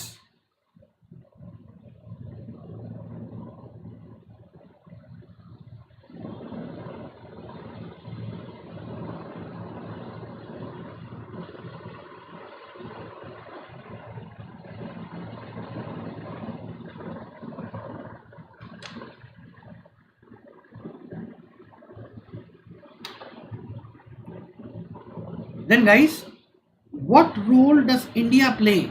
So in 1987, India has tried to settle the peace accord so that all this humanitarian crisis which is developing in Sri Lanka वो थोड़ा सा solve हो सके, जो civil war छिड़ी है वो थोड़ी सी solve हो सके.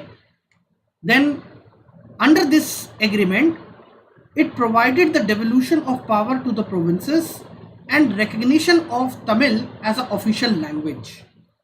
So इस agreement के वजह से Tamil has been recognized as a language in Sri Lanka. Then India's peacekeeping mission. So India has sent many times, they have sent their peacekeeping mission. The LET has initially agreed to surrender their arms to the Indian peacekeeping forces, but then later they refused to surrender.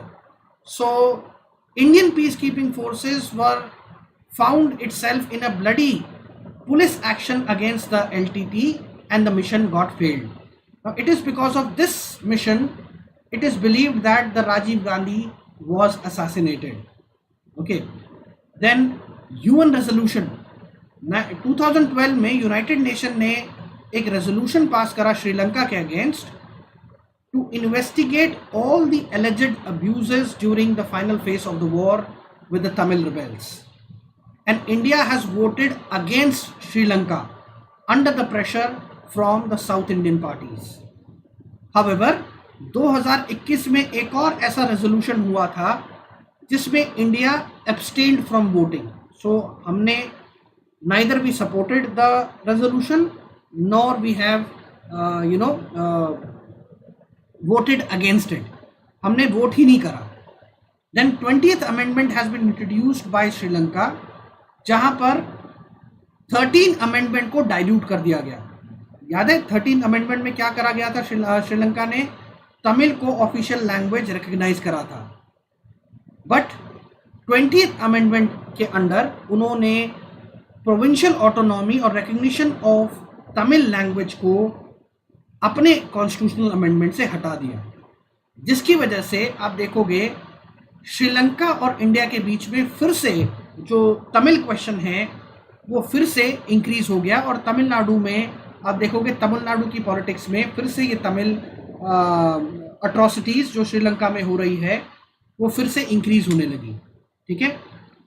Then the next issue is the intelligence of China in Sri Lanka.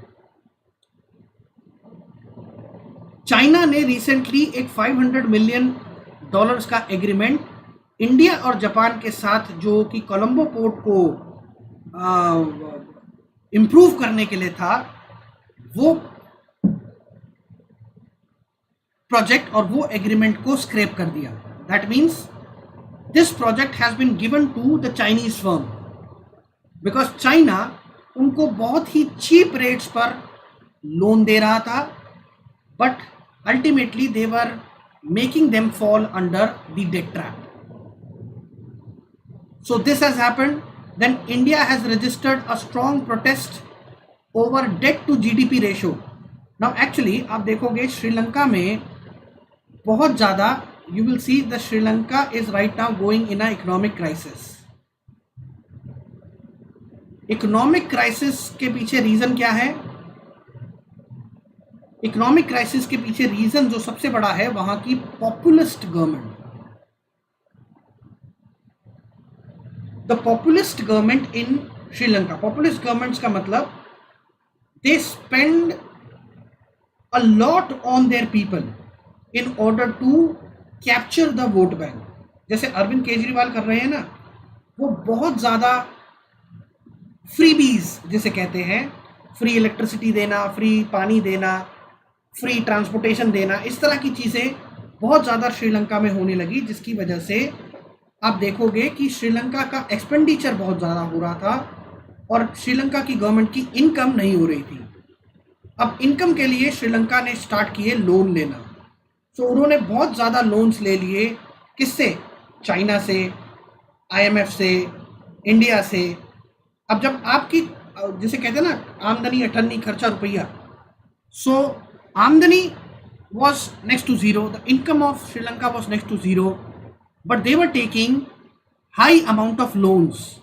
Now when you take a loan, you fall under debt trap. Debt trap में कैसे फंसते हो आप जब loan लेते हो?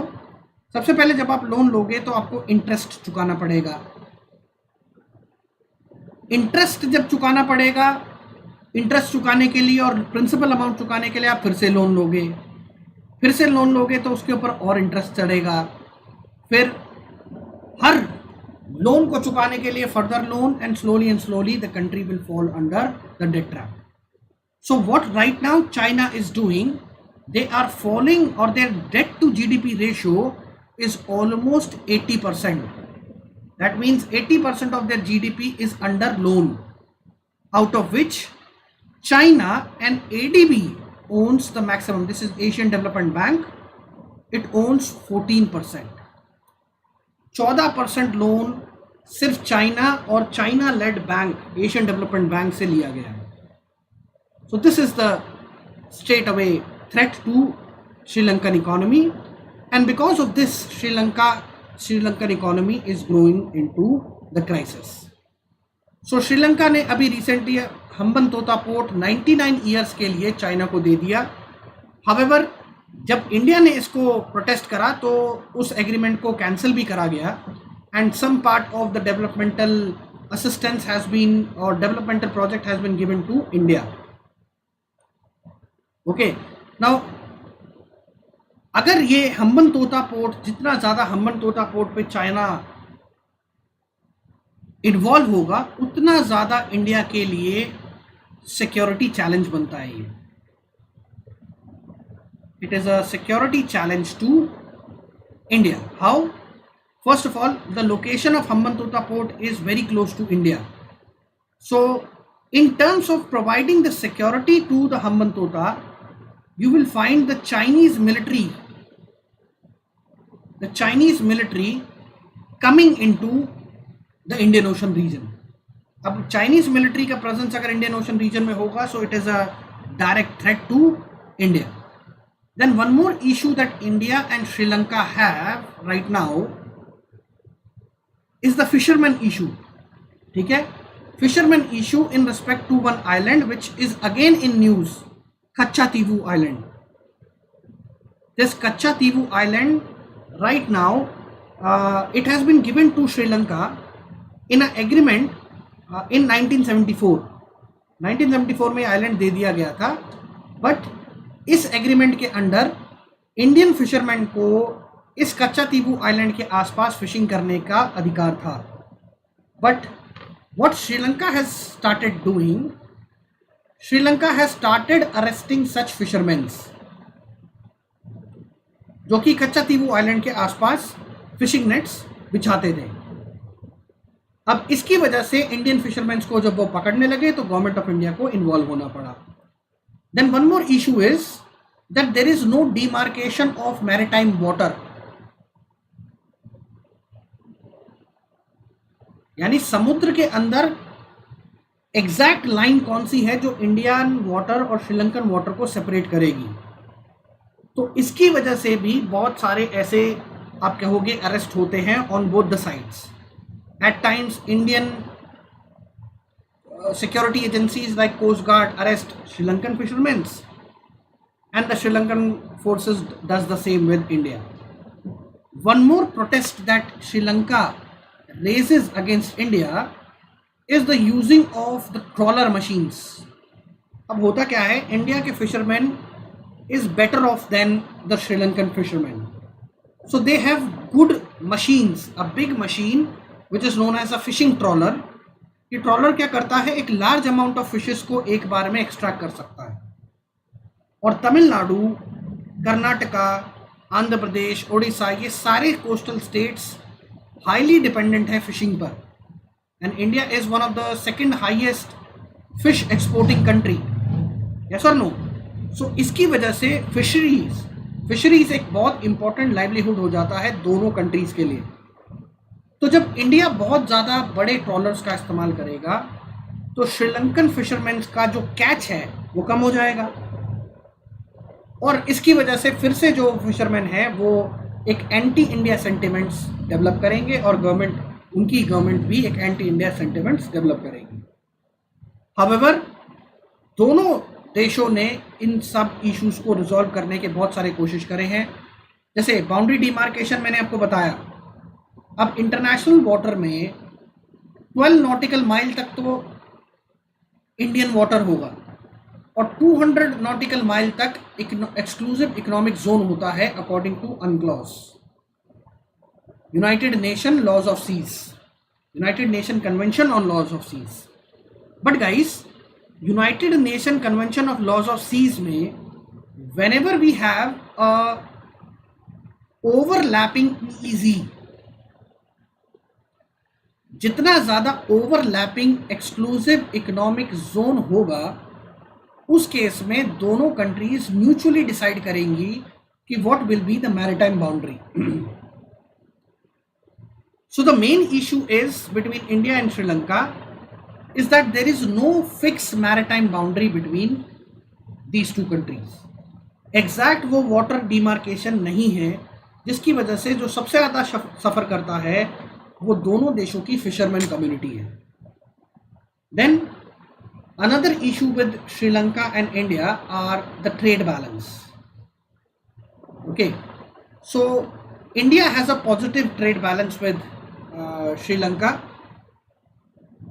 Eight present $4.16 billion of exports from Sri Lanka to India has happened, and no, it was India to Sri Lanka $4.6 billion and Sri Lanka to India $767 million. Now Sri Lanka want to reduce this imbalance.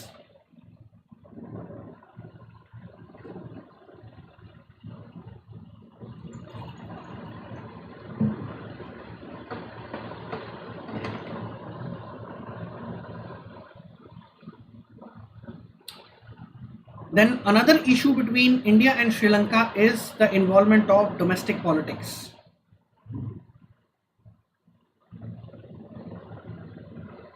The involvement of domestic politics. Now what is how domestic politics aggravates? मैंने आपको बताया the northern Sri Lanka specially the Jaffna peninsula, जो कि श्रीलंका और आप देखोगे India का,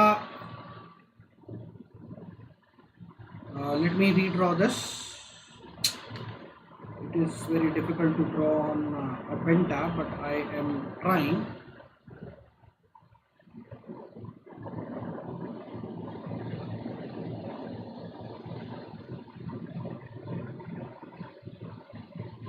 So this northern part is Jaffna Peninsula.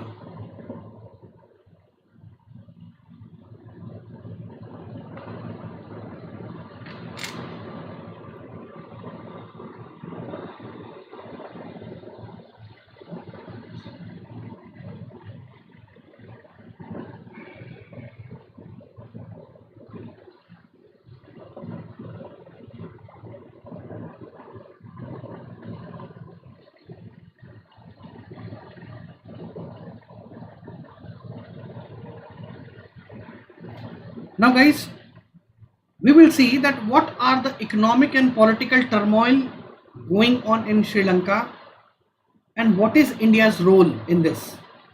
Now if you see that there is a significant balance of payment crisis in Sri Lanka. मैंने आपको अभी बताया श्रीलंका की जो गवर्नमेंट है वो अब तक एक पॉपुलिस्ट गवर्नमेंट की तरह एक्ट करती है. पॉपुलिस्ट गवर्नमेंट मतलब they believe in freebies as a vote bank politics. वो फ्री में या फिर बहुत लो रेट ऑफ टैक्स में जनता को सारी सर्विसेज देंगे. जैसे रोड टैक्स बहुत कम होगा, पेट्रोल टैक्स बहुत कम होगा. आपने ऐसी बहुत सारी रिपोर्ट सुनी होंगी जहां पर श्रीलंका में जो पेट्रोल का प्राइस है वो इंडिया से भी ज़्यादा लो है और इंडिया श्रीलंका को पेट्रोल प्रोवाइड करता है. Okay, so one reason is this. Then Sri Lanka has witnessed 26-year long civil war in 2009.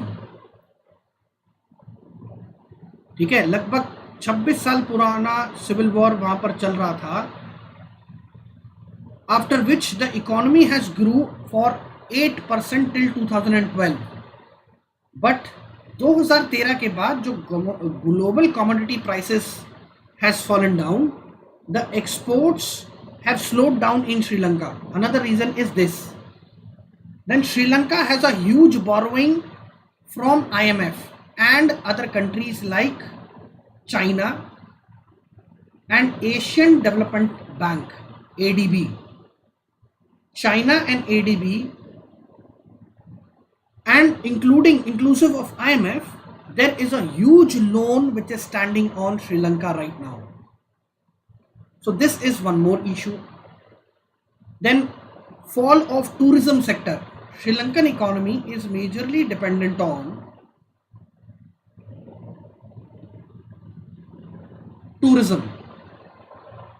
Okay, the Sri Lankan economy is majorly dependent on the tourism sector. So over the period of time you will see that there has been, after the COVID-19 especially, the tourism sector has suffered a huge impact.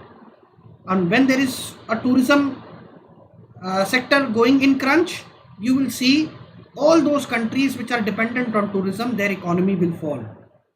Like Sri Lanka, Maldives, Vietnam, Thailand, all these economies have been suffered with this thing. Then fiscal deficit. Fiscal deficit is the debt to GDP ratio. That means how much debt that they have in their GDP. Now this has crossed around 94% in 2019. By the end of 2021, the debt to GDP ratio is 119. So imagine, out of every 100 rupees, they have to give back 119 rupees.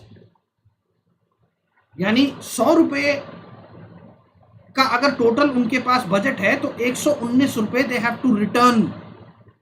So imagine how much debt they are in. Then fertilizer import ban. In 2021, the government has imposed a fertilizer ban on Sri Lanka to make them 100% organic farmed country. Now this will further reduce the food crisis, or it will rather induce the food crisis. How? Organic farming, though it is clean, though it is natural, but the productivity in organic farming is very low. So when productivity is low, will you be able to match the food needs or the food requirements of the country? When food requirements are not met, you will be forced to import the food commodities, and you already don't have any money in your forex to import food commodities. Now this will further put on the pressure on the exchequer. Budget पर, इसका country के reserves पर सीधा सीधा impact होगा. सो इसकी वजह से you will see that the Rajapaksa has resigned and the new right now the prime minister is Ranil Wickremesinghe, who is trying to again stabilize the country. Okay, अब थोड़ा थोड़ा टूरिज्म सेक्टर भी धीरे धीरे रिवाइव कर रहा है, तो Sri Lankan economy is coming on track again, but still there is a huge debt to GDP ratio, which is again a problem. Then let us see that what is India's role in this complete game. What role does India play in this complete game? So first of all, the current economic crisis has given a fresh life to the strained Indian-Sri Lankan relationship. हमने उनको बहुत तरीके से help करी है. Like we have provided them a $400 million of line of credit. यानी हमने उनको एक एक्सटेंडेड लाइन ऑफ क्रेडिट, यानी कैसे फर्क होता है लोन में और क्रेडिट में और लाइन ऑफ क्रेडिट में, what is the difference?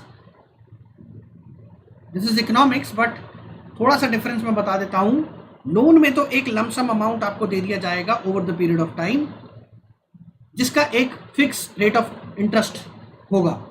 But line of credit में थोड़ा थोड़ा पैसा दिया जाता है बहुत ही लो इंटरेस्ट रेट पर over the period of time, यानी धीरे धीरे करके ये पैसा श्रीलंका को दिया जाएगा, जिससे उनके प्राइमरी इंपोर्ट्स को हेल्प मिलेगी. Then China has also allowed India to further its geopolitical interest by increasing its presence in strategically important places in Sri Lanka. हमारा बहुत सारी जगहों पर इंडिया का प्रेजेंस बढ़ता जा रहा है because China, the Sri Lanka has understood that how China was playing with them. So Sri Lanka का चाइना के अगेंस्ट जो सेंटिमेंट्स है वो डेवलप हो रहा है, and it is a positive impact for India. Okay, so अच्छा, when during the economic crisis when Sri Lanka approached China for the help, the China refused to help Sri Lanka, whereas India stood by Sri Lanka and they have given all the necessary help to Sri Lanka. So ये है सीधा सीधा impact India Sri Lanka का during the economic crisis. इसके साथ साथ हमने और भी कई लेवल पर उनको असिस्टेंस दिया है, लाइक $2.4 बिलियन का असिस्टेंस जनवरी 2022 में दिया. इसमें करेंसी स्वैप एग्रीमेंट भी है $400 मिलियन का. देन $500 मिलियन का एक लोन डेफरमेंट, यानी जो लोन की पेमेंट उनको पहले करनी थी वो बाद में धीरे धीरे करके वो they can return. So we have given them this as well. Then India has agreed to ship diesel to Sri Lanka under a $500 million credit line, यानी हम उनको डीजल फ्री ऑफ कॉस्ट देंगे, जिसका पैसा वो स्लोली हमें वापस कर सकते हैं. Then we have given a $1 billion of credit line for necessary imports such as food and pharmaceuticals. तो $1 बिलियन का लाइन ऑफ क्रेडिट हमने कैसे दिया है, ताकि वो फार्मास्यूटिकल्स एंड फूड इंडिया से इंपोर्ट कर सके, बट ऑन क्रेडिट मतलब उधार पे. So India has urged the IMF to provide loan to Sri Lanka as acting as a guarantor. So IMF को लोन देने के लिए भी इंडिया ने प्रमोट करा है, and India has acted as a guarantor. ठीक है, आपको पता होगा गारंटर किसी भी लोन में गारंटर होता है. So India has acted as a guarantor, keeping India at a risk, because Sri Lanka में अभी भी economic stability is not that easy there. Then India has managed to help Sri Lanka with $4 million coming from IMF as a humanitarian assistance. So इस पूरे जद्दोजहद में India ने help करा है ताकि $4 बिलियन श्रीलंका को मिल सके. Then in long terms, Indian visitors should be encouraged to visit Sri Lanka so that their tourism sector can revive again. पूरे साउथ एशिया से बहुत ज़्यादा टूरिज्म श्रीलंका को मिलता है, and in fact Sri Lanka is turning out to be a global destination now. ठीक है, as a part of a tropical country. Then what is the way forward guys? Way forward is that how we can improve the relation with Sri Lanka. First of all, increasing the ties in terms of connectivity, economic integration. Then we can further promote private investments from India towards Sri Lanka. This is how we can promote the growth. Then along with this, we can develop our connectivity in projects like infrastructure, energy, connectivity. Then we can also work with other countries like Japan, Australia for the infrastructure development of Sri Lanka in leveraging the blue economy. Then we can sign some further free trade agreements. We can further deepen our free trade agreements with India in the form of comprehensive economic partnership agreement. इससे आप बाकी सारे जैसे trade में बहुत सारे goods को, services को फ्री कर सकते हो, the exchange between the both the countries. Then the ministry of agriculture can help the fisherman to look for an alternative source of income, so that जो मेजर इशू है हमारा दो देशों के बीच में,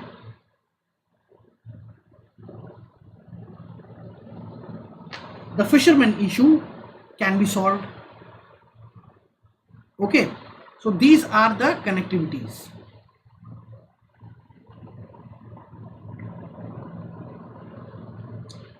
Next guys, next topic for discussion in this mission main series, हम क्या पढ़ने जा रहे हैं? Bilateral relation with major powers. So हमने देख लिया, majoritarily हमने देख लिया इंडिया के relation with its neighborhood. We have seen India's relation with its neighborhood. Let me show you the syllabus once again. So we have completed India and its neighborhood relation. We have seen what is the foreign policy of India with its neighborhood. Now we will see that what bilateral relation that we have with some international players, some major countries, how these can affect India's interest. So topic 2 and topic 3 of IR will be answered or will be discussed in this set of discussion. ठीक है, so इसमें जो सबसे पहला important relation है वो India US है.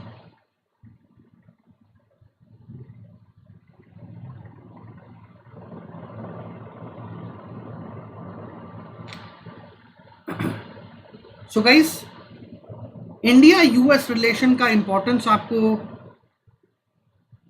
In past year question से मिल जाएगा. You will see that continuously from last 5 years, every year you will find a question from Indo-US relationship in 18, in 19, in 20, in 21 and in 22.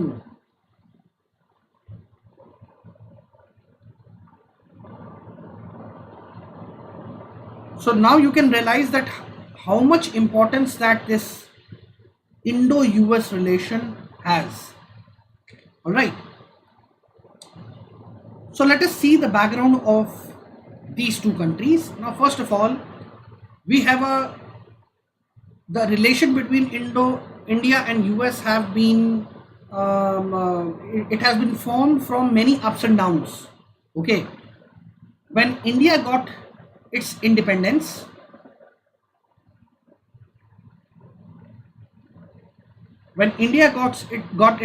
independence in 1947, now this was the era where the World War II has ended and the world was divided into two blocks. It was the Cold War era. So there were USA on one end and USSR on one end. So both the countries have approached India कि भाई आप हमें join कर लीजिए, आप हमें join कर लें, हम आपको टेक्नोलॉजी देंगे, ट्रांसफ़र देंगे, टेक्नोलॉजी ट्रांसफ़र देंगे, हम आपको फाइनेंशियल हेल्प करेंगे, हम आपको जितने भी तरीके का नेसेसरी कोऑपरेशन होगा वो सब देंगे. But India has chosen not to join any of the groups. Now this was the major issue जहाँ से यूएसए और इंडिया का जो रिलेशन है वो थोड़ा सा नेगेटिव चला जाता है. ठीक है, on one end we say that USA is the world's oldest democracy and then India is world's largest democracy. So that it is the relation between the democracies of the two big countries. However, अब तो India अपने आप को glorify कर रहा है the mother of democracy, and we truly are. All this democratic setup which is claimed by USA कहता है कि भैया हमारे यहाँ पर सबसे पहले 1780s में डेमोक्रेसी आई थी, जहाँ पर हमने डिक्लेरेशन ऑफ इंडिपेंडेंस साइन करा था और हमारा देश डेमोक्रेटिक बना था. But there is existence of democracy and the principles of democracy in India from in the ancient past as well. इससे पहले भी इंडिया में डेमोक्रेसी थी. इंडस वैली सिविलाइजेशन के टाइम से इंडिया में डेमोक्रेटिक वैल्यूज एग्जिस्ट करती हैं. So that is why India supports this agenda of mother of democracy. Then from being a stranger democracy, they has been both the countries has been described as natural allies by the Vajpayee government. So the Dennis Knox government has claimed India US to be a strange democracy, whereas it has grown to a part of grown as a natural allies by Vajpayee. So India-US bilateral relation have developed into a comprehensive global strategic partnership where both the countries share democratic values, both the countries share their common interest on bilateral, regional and global issues. ठीक है, और नरेंद्र मोदी ने इसको और elaborate करा है that the relation between India and USA aren't just between the two governments, it is between the it is the people centric, people driven, and these relations are very important for most important relationship of the 21st century. So let us see what are the different areas of cooperation between the India and US. The first is the defense. So India and US relation right now in terms of defense are till now at the brightest spot. यानी इतने अच्छे defense relation हमारे कभी भी नहीं हुए. When I talk about the military relation,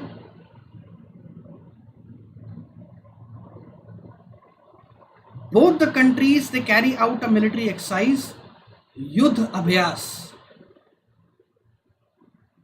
which is a tri-service exercise for the first of a kind. Tri-service exercise मतलब Air Force, Navy and Army from both the nations, from India as well as USA, will participate together. So that is why these type of defense cooperation is very important especially in the 21st century. However, we have a similar kind of relation with Russia as well. We do a tri-service exercise Indra with Russia, but again we kind of maintain a counterbalance between Russia and US. So right now the total defense trade between both the countries stand $21 billion. इन दोनों के देशों के बीच में $21 billion का trade होता है, defence trade, सिर्फ और सिर्फ डिफेंस ट्रेड। साथ में दोनों देशों ने 4 बहुत इंपॉर्टेंट एग्रीमेंट साइन करे हैं, लेमोआ, बेका, कॉम्पकासा and जीएसओमिया। Now what are these?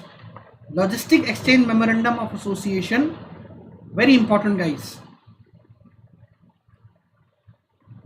इसके अंदर both the countries will exchange the logistic facilities with each other. That means a aircraft of USA can land in India for the repairing, refueling or any kind of assistance, whereas Indian aircraft or Indian ships or Indian military can also use the infrastructure of USA. इस तरह का agreement हमारा बहुत कम देशों के साथ ही है, उसमें से यूएसए एक है. Then General Security of Military Information Agreement. Now under this, both the countries will share some classified information with each other, and this classified information will be under a strict protection agreement. That means all the intelligence sharing happening between India and US forces will remain between these two forces. No third party can interfere in these two. Then COMCASA. Now this is communication compatibility and security agreement.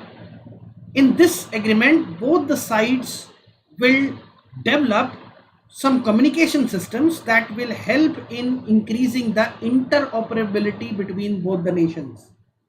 यानी ऐसे systems बनाए जाएंगे, ऐसे equipments बनाए जाएंगे जो कि both the countries can use. Especially, it will help in the transfer of many US-based defense goods like many planes, C-17 Globemaster, C-130J Super Hercules, P-81 Poseidon aircraft. ये naval surveillance aircraft है. ये C-17 Globemaster आपने देखा होगा, एक बहुत बड़ा aircraft है. So इसके अंदर जो भी communication devices लगे हैं इस agreement के अंदर, we will share the information of these devices with each other. Then guys, next is BECA, Basic Exchange and Cooperation Agreement. Now it will help both the countries to share the geospatial data, the satellite imagery with each other.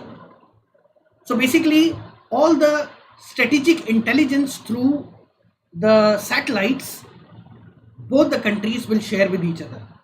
So these 4 agreements are very, very, very important in developing the relation between India and US. Are you understanding this? Then there is one more agreement when we talk about the defense relation between India and US. It is Defense Technology and Trade Initiative. Now this will help to develop, or this will help both the countries to co-produce and co-develop many technologies, especially the unmanned air vehicle or the air-launched unmanned air vehicles. Under this agreement, there will be a technology transfer. That means USA will share all the important technology with India. कि भाई कोई भी technology को develop manufacture कैसे करा गया है.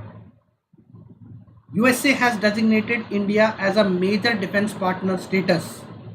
ये major defense partner status क्या होता है? According to this status, USA can now export all the commodities or all the equipments that USA is selling to the NATO countries, and NATO countries को USA one of the best equipments, military equipments share करता है, ठीक है. सो इसलिए NATO बहुत important हो जाता है, और sorry the major defence partner का जो स्टेटस है बहुत इंपॉर्टेंट हो जाता है, because with this status we will get all the advance technology to India. We will get all the advanced technology to India.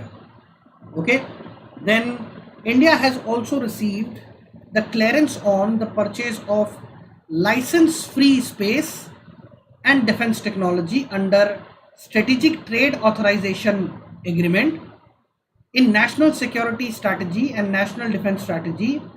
China has been identified as a key adversary, while India has been assumed as a key place to counterbalance China. India को USA किस तरीके से देखता है? USA देखता है एक ऐसा नेचुरल एलाय जो कि यूएसए को हेल्प करेगा चाइना को काउंटर करने में. तो यूएसए भी वही स्ट्रैटेजी लगाता है, your enemies enemy is your friend. So USA का अभी एट प्रेजेंट सबसे बड़ा जो एनिमी है वो कौन है? That enemy is China. So China को काउंटर करने के लिए जो चाइना से नेक्स्ट कॉम्पिटिटर है इंडिया, उसके साथ रिलेशन इंप्रूव कर रहा है USA. This is their strategy. Now China is doing the same. China is doing the same with Pakistan, because Pakistan and India do not have the cordial relation. So China is considering Pakistan as an all-weather friend, and on contrary, USA is considering India as an all-weather ally to counterbalance China. Next area of cooperation दोनों देशों के बीच में है trade. Let us see trade के क्या क्या दोनों के बीच में हुआ है trade relation. So India's trade relation with USA is balanced, kind of balanced. We enjoy a trade surplus of $32.8 billion in 2021 and 2022. India का $32.8 बिलियन का सरप्लस है वहाँ पर. According to the data of Ministry of Commerce, the bilateral trade between US and India stood at the overall trade stood at $119.42 billion as against $80 billion in 2020 and 21. So within this 1 year there is almost a jump of, you can say, around $40 billion of jump. Okay, so Indian service sector, especially the IT sector, is a major contribution in the US market.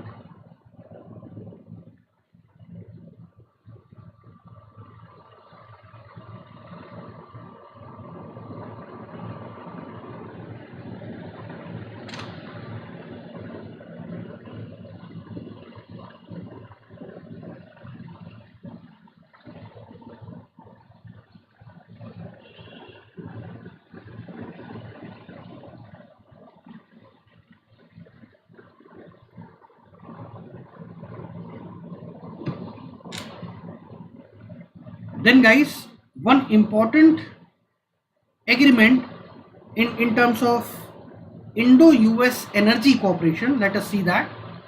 So when I talk about India-US energy cooperation, the US-India strategic energy partnership and strategic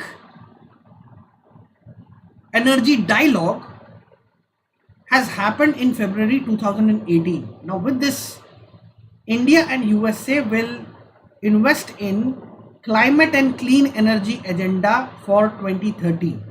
That means both the countries will participate in developing clean technologies for an agenda of 2030.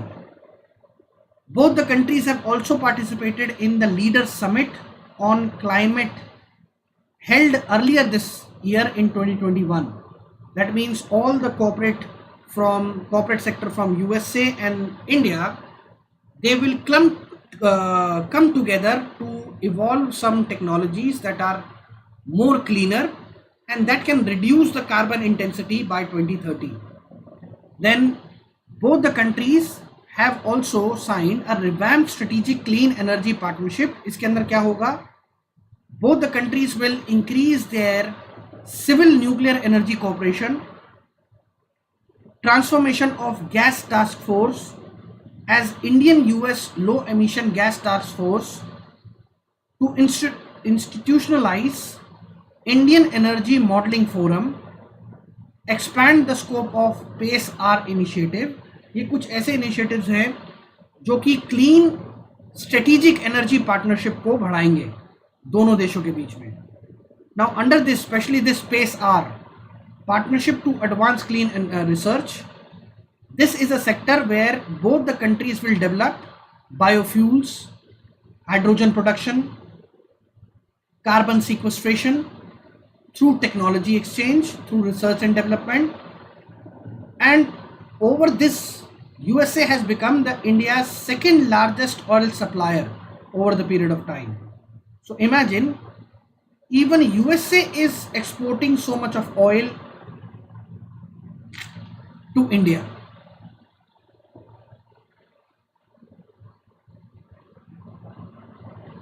Then guys, in terms of the strategic partnership between both the nations,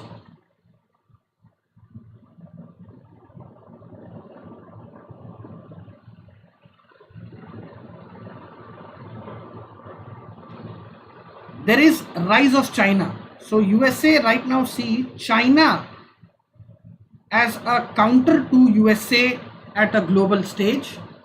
So in order to counter China, USA has involved into many strategic associations with India. Out of this, one important association is Quad. So both the countries have institutionalized the 2+2 ministerial dialogue, where Foreign Minister of India and the Defense Minister of India will interact with their counterparts in USA, the Foreign Minister and Defense Minister of USA. So both have developed this. Then they are bringing in the other countries to join the Quad. Right now there are 4 nations, we all know that. That is India, US, Japan and Australia. Both the countries are working on a Blue Dot network. Now this is open, inclusive, transparent, economically viable, financial, environmentally, socially sustainable, compliant with the regular standards, law and regulation. Now this is in order to increase the transparency between both the nations.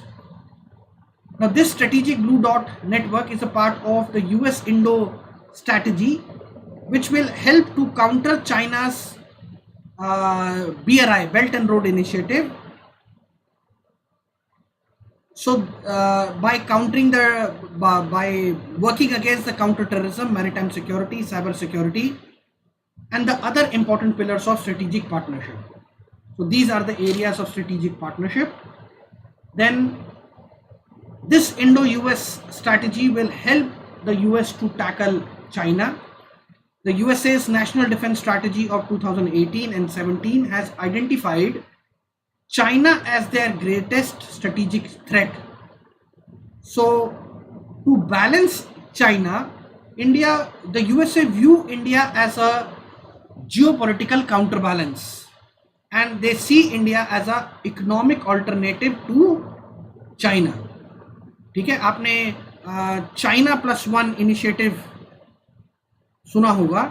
This China +1 is basically the countries that can act as an alternative to the US, alternative to China.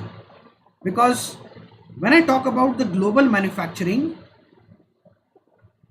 China has come up as an industry of the world, or a manufacturing hub of the world. China ने अपनी ऐसी policies बनाई हैं कि almost everything is right now being developed into China. So this China +1 strategy is basically looking for some counter alternative against China. Then accelerating India's rise. The policy of USA, the objective of USA will help India to rise its capacity, and it will help in the security of the Indian Ocean region.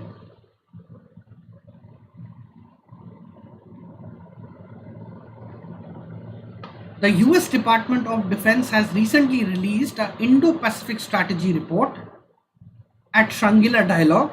Now, this has characterized India as a vital partner of USA in Indian Ocean region. So there are many reports, many forums which showcase India as a strong partner to US, right? Then guys, civil nuclear cooperation. Both the countries have a bilateral civil nuclear partnership. However, the deal is stuck on a liability clause. What is a liability clause? We will do that in some other topic, maybe in environment and ecology.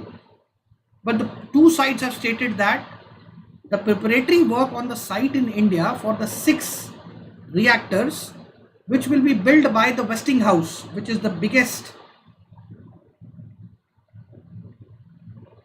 nuclear company in USA. So right now the negotiations are still on, and once this project is completed, this will be one of the biggest nuclear site where we will be developing the clean nuclear energy in India. Okay, so in 2020, India and USA have extended their MOU for Global Center for Nuclear Energy Partnership for the next 10 years. This center will be set up in Bahadurgarh, Haryana. Now this will house 5 schools to conduct research into advanced nuclear energy systems, nuclear security, radiological safety, as well as application for radioisotopes and radiation technology. So both the countries are increasing their cooperation in civil nuclear area.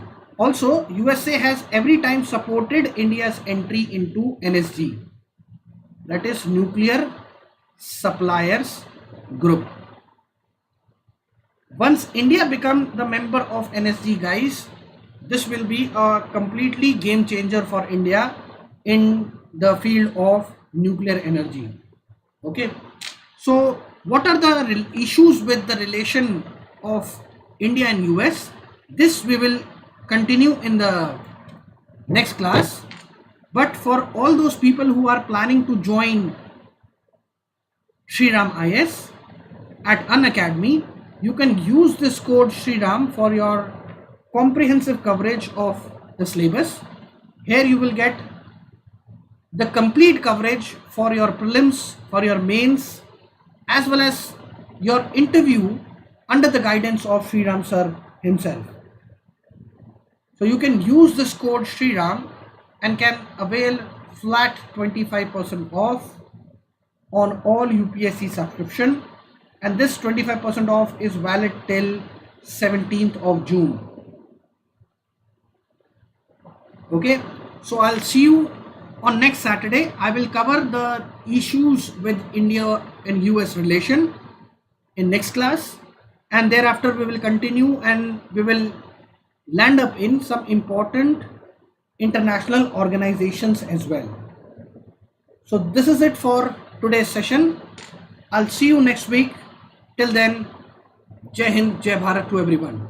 Do not forget to like and subscribe and share this